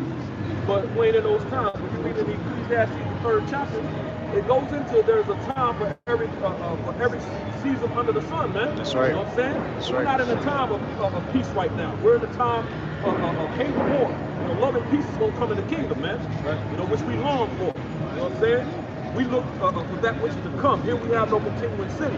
You know, Hebrews, what's that, 13, if I'm not mistaken. Con. Hebrews 13 and 14, man. You know? Zephaniah chapter 1, the verse 14. The great day of Yahweh is here. It is here, and it hastens greatly.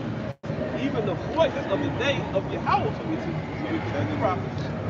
The mighty man shall fight their village, which is the mighty man of Babylon the Great, America's two, all right? The mighty man of our people, the Israelites, those who we consider the scum of earth nowadays. You know, the pits, the gangsters, you know, the gangbangers and shit like that, man. Those men are going to fight in the streets of Babylon, you know? And the ones that's in Esau's military, guess what? They don't go back to the Bible and fight in World War III, man. You get told to dust it off fighting how about shots, man. But the ones that's going to be over here in America, the ones going to put the spirit on Esau and go full force on their head like that. That's what well said, man. The devil has come down and has a great wrath. The Lord is going to put Esau in him in the spirit. Esau was like, why, man? The utterly kill Jake in the streets, man. And it's going to be known first. Hey, those troops are going to shoot you and hit more than kill, man. 100 million hollow tips. What 2017, 2016? By under the Obama administration, man. And he ordered 35,000 military. That's for you, so-called Negro Latino Native American man and woman. That's right. You know? That's not just for his. That's not for his race only. Let's continue. And if I can make a point just real quick, in Revelation 20th chapter, it goes into those that were beheaded, you know, for the testimony that they held, man. Right. For the testimony of Yahweh Shah, man. Right. Which is all of us, these men, you have the four corners, man. You know, but you are going to get caught up in that too. But I can't remember. It's in 2nd Ezra, where those that received something about the narrow path and the wide path. You know what I'm talking about? 2nd Ezra. Come, grab it. I think it's the 7th chapter. 2nd Ezra 7. Yeah, grab that for me real quick. Yeah, Verse 15. That day is a day of wrath, a day of trouble and distress, a day of wasteness and desolation, a day of darkness and gloominess, a day of clouds and thick darkness, a day of the trumpet and alarm against the fenced cities, against the high towers. Hey, we out here blowing the trumpet, man. We out here telling our people to repent. That's right. What is the trumpet time, man? Because once that word is played, really hits, the rest of the plays will start coming. The rest of the plays will come in. It ain't gonna slow down, man.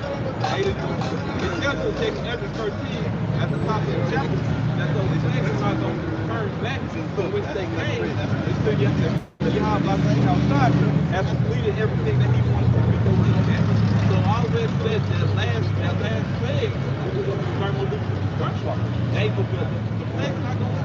it's just going to escalate.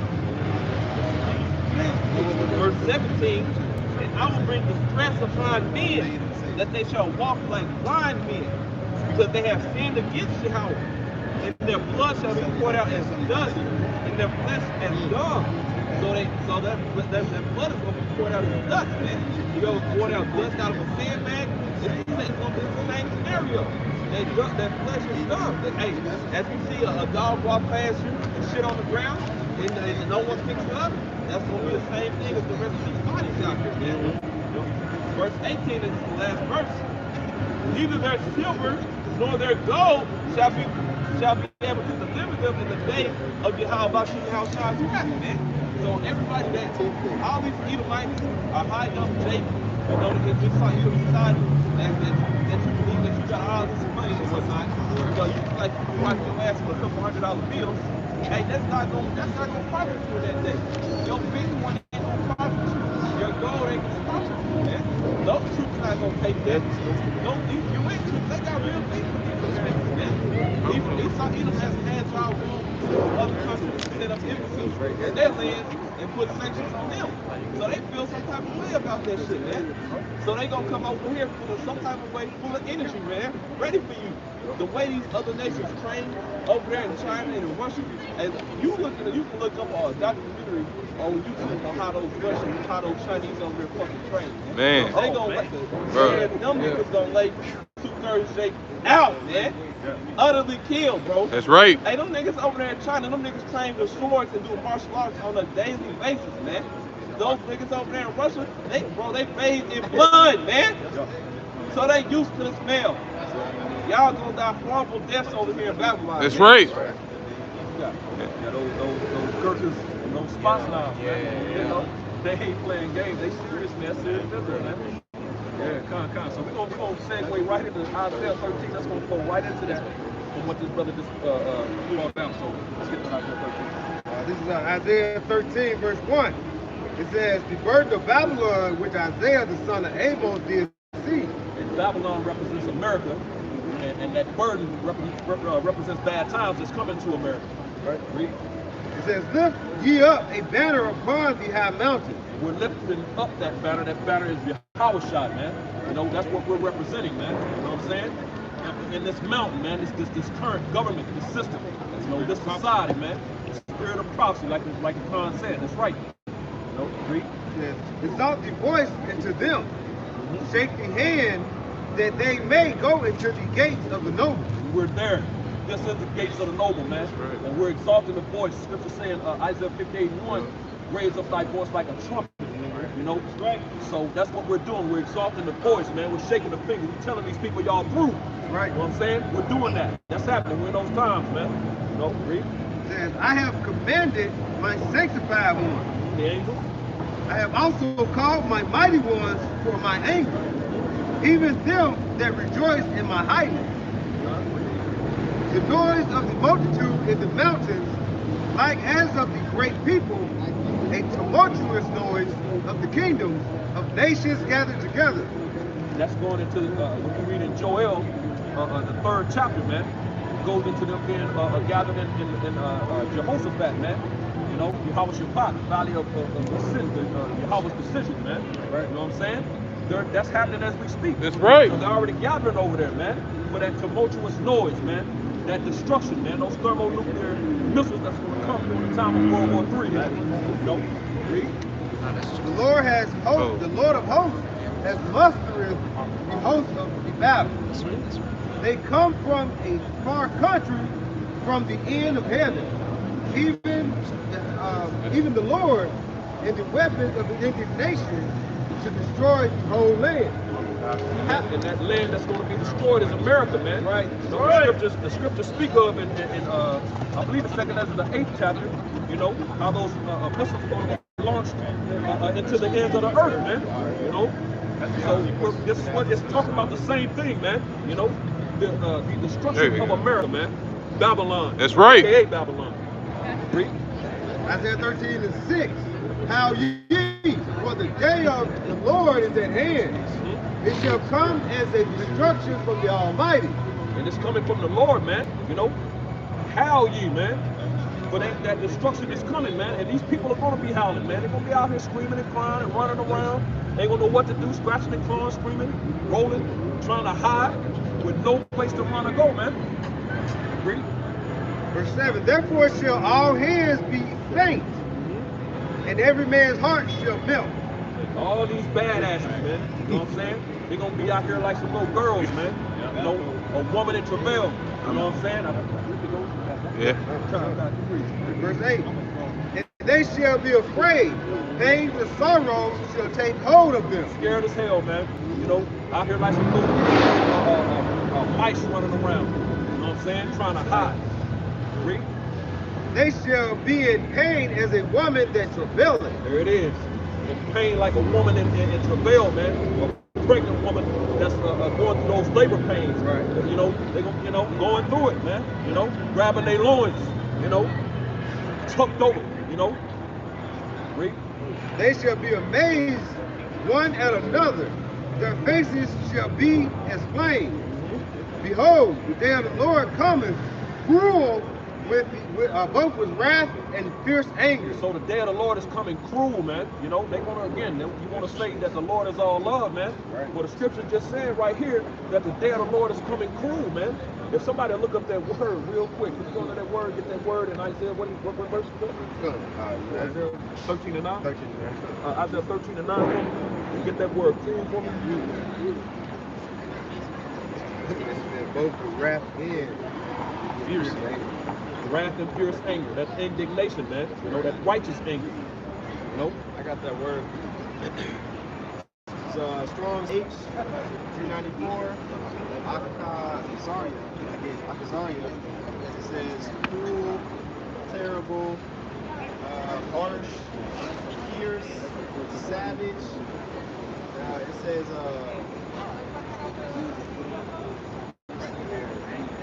one who brings grievous tidings such as sentence of death. That's right. So harsh, fierce, grievous, death. That's how the Lord is coming, man. But you got some Christians out there want to see you know? You got to release that one, man. You know? Come again. Right. You know? If I can say something real quick. Yes, go ahead. I'm in school. I got a precept, but real quick, you know, a lot of these Americans, man, they've never felt pain before. They've never had to go through anything harsh. None of them have ever been hungry, man. Right. Past a day or two. You know what I'm saying? So I'm gonna get this precept real quick. This is the book of Sirach, chapter 11. Man. And I'm gonna start at verse 25. Yep. It says, in the day of prosperity, there is a forgetfulness of affliction. And in the day of affliction, there is no remembrance of prosperity. You see? Yep. That's exactly what you so-called Americans and a lot of you Christians are going to feel in that time, man. Especially those of you that are hastening in the day of the Lord. That's right. You have no idea what you're trying to bring in this place, what you're ushering in, man. That's right. Because you have no understanding. Right. Okay? You're a part of the dead or the blind leading the blind that's going to fall into a ditch. You have no idea. Right. Okay? All right, I got a little bit more. This says, verse 26, it says, for it is an easy thing unto the Lord in the days of death to reward a man according to his ways. So as you can see, man, there is nothing coming in this place but death. That's right. Okay, and rightfully so. Just like the priest was going into, man. Beautiful. All right, you got it, huh? Con. And when you read in Ezekiel, the 2nd chapter, the Bible breaks down what the Bible is about. Lamentation, mourning, and woe. Now one of them are good. So what are you people talking about, man? Yeah, the Bible's about love. Just like that old yeah, okay, love for the Israelites, man. Begin to start with the elect, man. That's right. You know, everything, all you profane nations, man, especially Esau, it's not talking about you. You know what I'm saying? You know, so, hey, again, rethink, come again. Isaiah 13, back in the middle of verse 9. I can read it, top of verse 9 again. It says, behold, the day of the Lord cometh cruel, both with wrath and fierce anger, to lay the land desolate, and he shall destroy the sinners thereof out of it. 2/3, man. You know, and of course we know these other nations, they're outside of the temple, so they're automatic sinners. So he's talking about the Israelites, man. 2/3 of the nation of Israel, man. You Negroes, Latinos, Native Americans, and Seminole Indians of Negro descent. And of course we know there's a scattered seed, you know what I'm saying? But he's talking to you, man. You know, read. Verse 10, it says, the stars of heaven and the constellations thereof shall not give their light. The sun shall be darkened and is going forth. The moon shall not cause her light to shine. And I will punish the world for their evil and the wicked for their iniquity. That's right. And I will cause the arrogancy of the proud to cease. And I will lay low the haughtiness of the terrible. So the proud, that's what I was just gonna say, man, that's That's right. Right. And the pride of his countenance, hey, prepare to have your rulership. That's right. You know, it says that in Job 20, man, hey, in the foot of your seed shall that be in streets, man. Then shall that iron weapon strike you. You know, in the highest of your, the highest of the highest of your people, it's gonna come crumbling down to you in one fucking hour, man. It says in Revelation 18, man. Right. You built up this nation on the backs of Israelites for over 250 years, man. Only to get that shit taken in one span of an hour. Slavery after that. That's right. That's right, man. It's gonna take you down fast, and that's why what's that scripture in Luke where it says, "I beheld Satan fall as lightning to the earth, man." You know what I'm saying? You coming out of your rulership fast as hell, man. Right. You know what I'm saying? Split second, man. You know, over. Hey, that ain't talking about the book of Enoch where Satan was cast out. Oh, the Lord's gonna randomly say something like that. Right. When Satan was cast out. Right.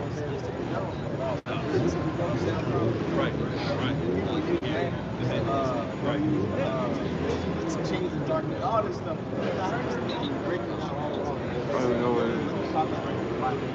That's right. Be that to the service of the Lord, man. That's right. Right? This is Psalm 92, starting at verse 5. It says, O Yahweh, how great are thy works, and thy thoughts are very deep. A brutish man knoweth not, neither do a fool understand this. When the wicked spring as the grass, and when all the workers of iniquity do flourish, you see that today, it says, it is that they shall be destroyed forever. And like I said, they're going to be destroyed forever. And who is the wicked? The wicked, Job 93:4 says, the earth is given to the hands of the wicked. If you look into the government, what you're going to see a fail rate. Right. You're going to see Esau Edom see the rulers, the government, the mountains, the high mountains here in Babylon. That is Esau Edom. That's right. And like it said he's the work of iniquity do flourish. And what's going to happen? As he says, it is that they shall be destroyed forever. Okay? So they're going to be destroyed. And like I said, whoever carries on philosophy of the ways of Esau in the land of Babylon the Great, who basically becomes the whole earth full of wickedness, you basically don't come out of it, like I said, in Micah 2:10, you will be destroyed. The indignation of the Lord,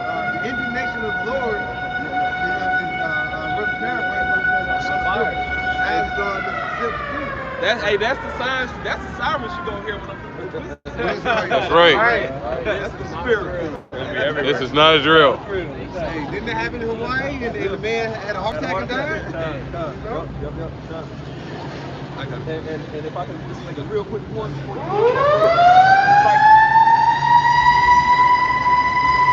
That's Jake doing that shit. okay, bro. That was perfect to get it, man. It's like God said, you know, about those Esau being in that high mountain, man. You know, we know this is who that's talking about because they literally have their faces in the side of mountains. That's man. right. You know what I'm saying? Right. You don't see Japheth while you think that Esau is Japheth. You don't see Japheth's face in the side of a mountain. You don't see Japheth's face on the currency that the whole earth has been using. You know, we know who Esau is, man. He's a plain white man, man.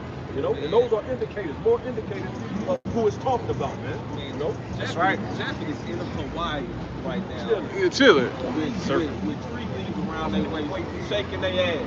They right. They not running the earth. No. Let me get this real quick. In Luke chapter 10, in verse 18, and he said unto them, I beheld Satan as lightning fall from heaven, man.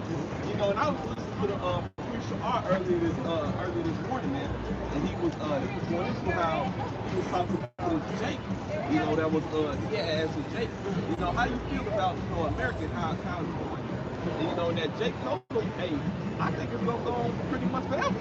You know, because of his technology. He said, well, those other kingdoms out there, you know, they didn't have the technology like America has. So I think it's gonna go on forever.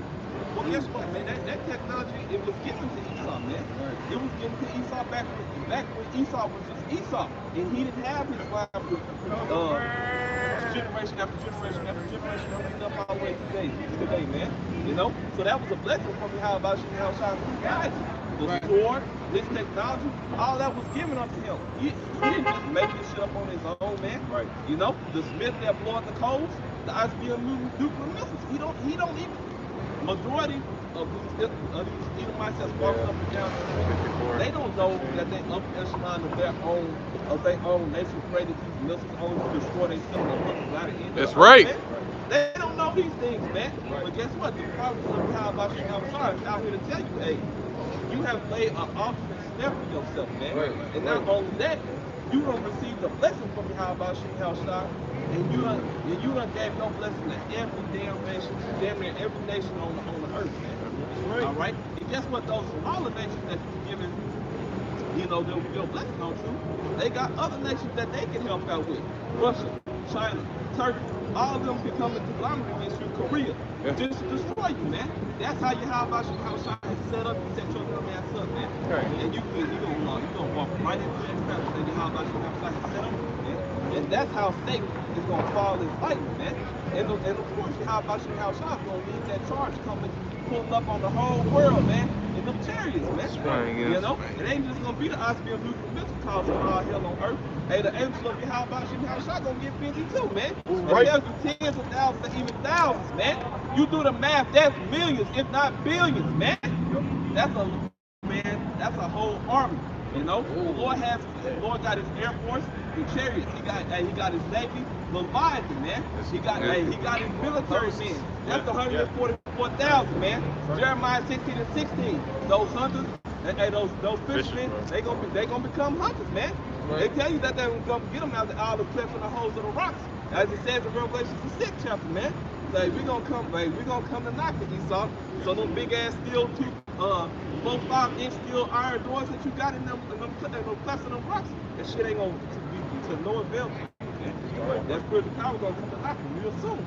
Right? You got it, bro. And there's nothing and nobody outside of the will of the Lord, man, and neither this devil, man. It tells you that in Revelation 17 chapter, man. You know, they're not outside of the will of the Lord. They're gonna do exactly what they're supposed to do, man. You know what I'm saying? Back in Isaiah 13, verse 11, it says, and I will punish the world for their evil, and the wicked for their iniquity. And I will cause the arrogancy of the proud to cease, and I will lay low the haughtiness of the terrible. I will make a man more precious than fine gold. So a man is going to become more precious than fine gold, man. You know what I'm saying? And that's, of course, you know, during the time of Jacob's trouble, Isaiah 4:1 is going to come into full effect, man, for you females, man. That's right. You know what I'm saying? A man is going to, and that's not talking about just any man, man. That's talking about a man of the Lord, you know what I'm saying? Because all these ordinary 2/3 ass men will be getting put to death, man. Left and right. Yeah. You know what I'm saying? That's talking about a man of the Lord. Hey, that means that it's going to be rare. You can have men wanting and walking around. So that's not talking about every man. Right. Every man out here is not going to be, like you say, like precious and fine. Right. That's the men of the Lord.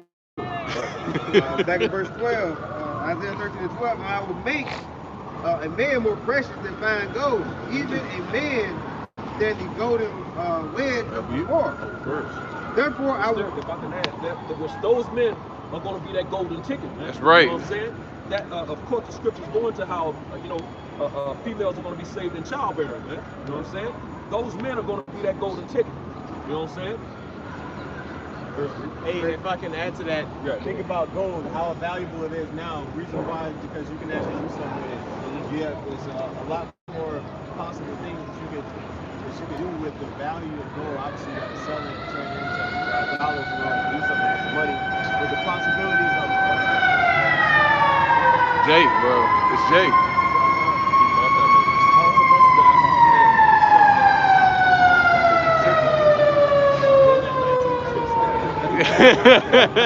Never coming back. two stopped out. But gold isn't going to be as valuable in the day and something that we're talking about when basic necessities are going to be, much more desired. Food, water, shelter, protection. That's what's going to be clothing. That's what's going to be Right. Second Ezra chapter 15, and verse 34. Going to the clouds, which are the chariots of the Most High. Behold, clouds from the east and from the north unto the south, and they are very horrible to look upon, full of wrath and storm. They shall smite one upon another, and they shall smite down a great multitude of stars. You can get the breakdown of what those stars represent in Revelation 12 chapter, man, when it tells you about that woman that had been around the stars around her head, which represented every tribe of the nation of Israel, which goes to show that this is talking about Israelites, 2/3 Jake. And upon the earth, even their own star, and blood shall be from the sword unto the belly, and dogs of men unto the camel's fury. And there shall be great fearfulness and trembling upon the earth. And they that see the wrath shall be afraid, and trembling shall come upon them, man. So, as it comes when Isaiah 66 and 15, that the Lord is gonna come with his chariots like a whirlwind, man. All right, and he gonna plead with all flesh. That word plead means to judge, man. So everyone that sees every angel that he sees, every angel that sees a particular Israelite out here that does not have that thought bar, all right, or that part that's talked about in Ezekiel the 9th chapter, that they gonna be busted off. That's the Lord Yahweh Shah told them, man. It's Matthew 13th chapter, man. It tells you, in the latter end of that chapter, that the people are the angels, man. So anywhere that those angels see a plugged out Jake that don't got the truth, they're gonna be put to death, as they should be, man.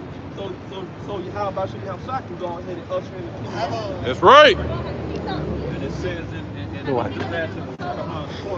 says in Matthew the 25th chapter that the Lord returns in his glory, and he's going to sever the sheep from the goats, man. Yep. He's going to put the goats on the left and the sheep on his right, man. You know what I'm saying?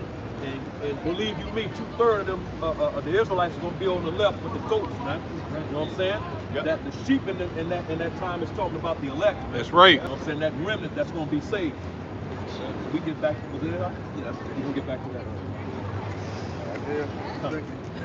Back in Isaiah 13, verse 13, it reads, therefore I will shake the heavens, and the earth shall remove out of her place. And the heavens are these Edomite bacon families, man. They're gonna be in fear, man.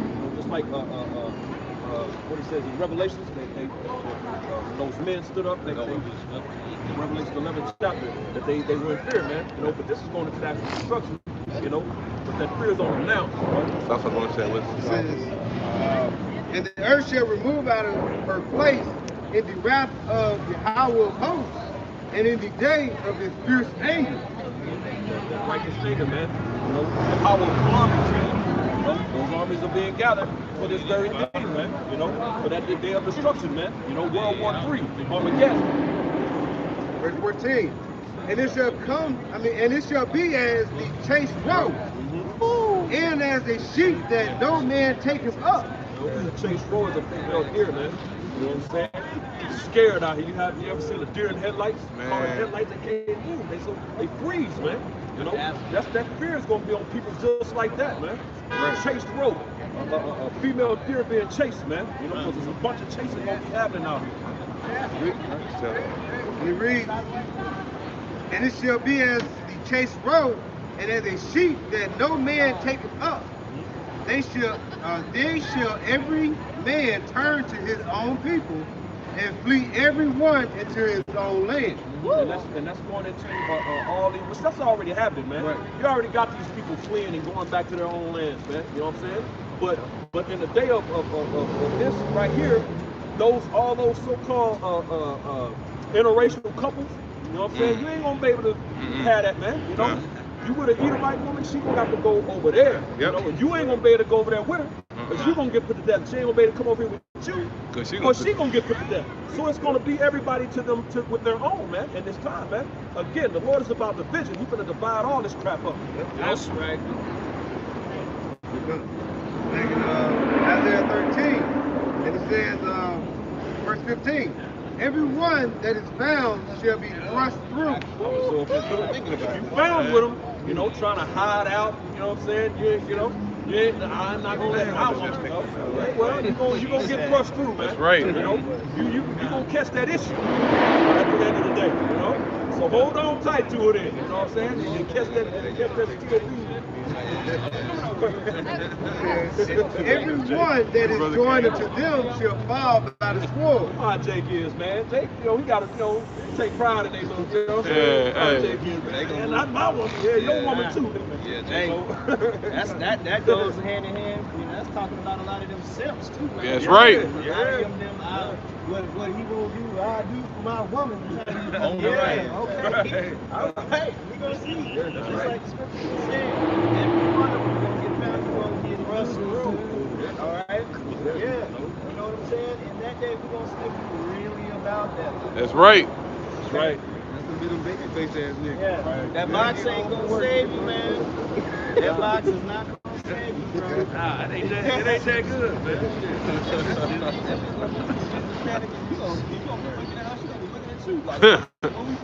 I mean, shit. You go that way. Both of y'all scream. Shit. Done. Verse 15, Isaiah 13 and 15. Everyone that is found shall be thrust through, and everyone that is joined unto them shall fall by the sword. So you're gonna fall by the sword, man. You know, you're gonna have to let it go, or you're gonna fall down, man. That's it. You're gonna lay it down, man. You know, you ain't gonna be able to hold on to it, right? Their children also shall be dashed to pieces before their eyes.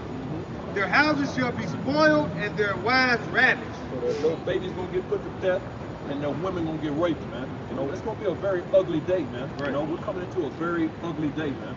You know, right? Verse 17, behold, I will stir up the Medes against them, which shall not regard silver, and as for gold, they shall not delight in it. Yeah, Russia, man. That's the Medes, man. You know, you ain't gonna be able to pay them off this time. Right. You know, they're not gonna hear it, man. They don't want to hear it, man. You know, this is it, man. You know, they're ready for the takeover. All these countries see America as for the taking, man. You know what I'm saying? Verse 18, their bows also shall dash the young men to pieces, and they shall have no pity on the fruit of the womb. So babies and everything is going to be getting put to death this time, man. No pity. You know, old, young, women, children, babies, grandma, you know, all of them. You know, they're gonna lay it down in this day, in this time. Their eyes shall not spare children. Yep. And Babylon, the glory of the kingdom, the beauty of the Chaldeans' excellency, shall be as when Yahweh overthrew Sodom and Gomorrah. Missiles don't care, man. You know, missiles don't care. You know, what a missile is doing, it's going to just hit and whatever's in its path, it's going to destroy, man. It don't matter what it is, man. You know, Sodom and Gomorrah was destroyed by fire, man. You know, and that fire is coming again. Verse 20. And it shall never be inhabited, neither shall it be dwelt end from generation to generation. This lets you know this is talking about America, man. You know, because the ancient Babylon is inhabited today, man. You know, this place is not going to be inhabited, man. You know, she's proven that this is not talking about ancient Babylon. This is a new Babylon, America, man. You know, once the Lord does His work in this place, man, that's it, man. You know, nothing else. It's going to be a desert here, man. You know, and it's going to go into that. Neither shall the Arabian pitch tent there, neither shall the shepherds make their foes there. So you ain't gonna come over here and set up shop as you have done in the past, man. You know, and make money off of Jake, man. You know, it's not happening no more. No. Read. It says, but wild beasts of the desert shall lie there, and their houses shall be full of doleful creatures, and owls shall dwell there, and satyrs shall dance there. And the wild beasts. New Sahara Desert. Right. New desert, man. It's gonna be a desert. That's right. And the wild beasts of the islands shall cry in their desolate houses, and dragons in their pleasant palaces. And her time is near and to come, and her days shall not be prolonged. That's right. You know, and Isaiah 34 goes in that as well. But hey, man, basically, you know, that destruction is coming. America's finished, about to be destroyed. That's right. Thermonuclear destruction, right? And that's going to end Esau's kingdom, and we'll be heading into the kingdom of heaven. That's right. Can't wait for it, man. Right. So, hey, with that, you know, hope this is edifying. Giving all praises, honor, and glory due. Yahweh, Ba'Shem, Yahweh Shai, Ba'Shem, Rakakadash. Double honors to the apostles and elders at Great Millstone, and peace and blessings to the elect, the house of David, the Bayam Shah Dawadah. Shalom. Shalom.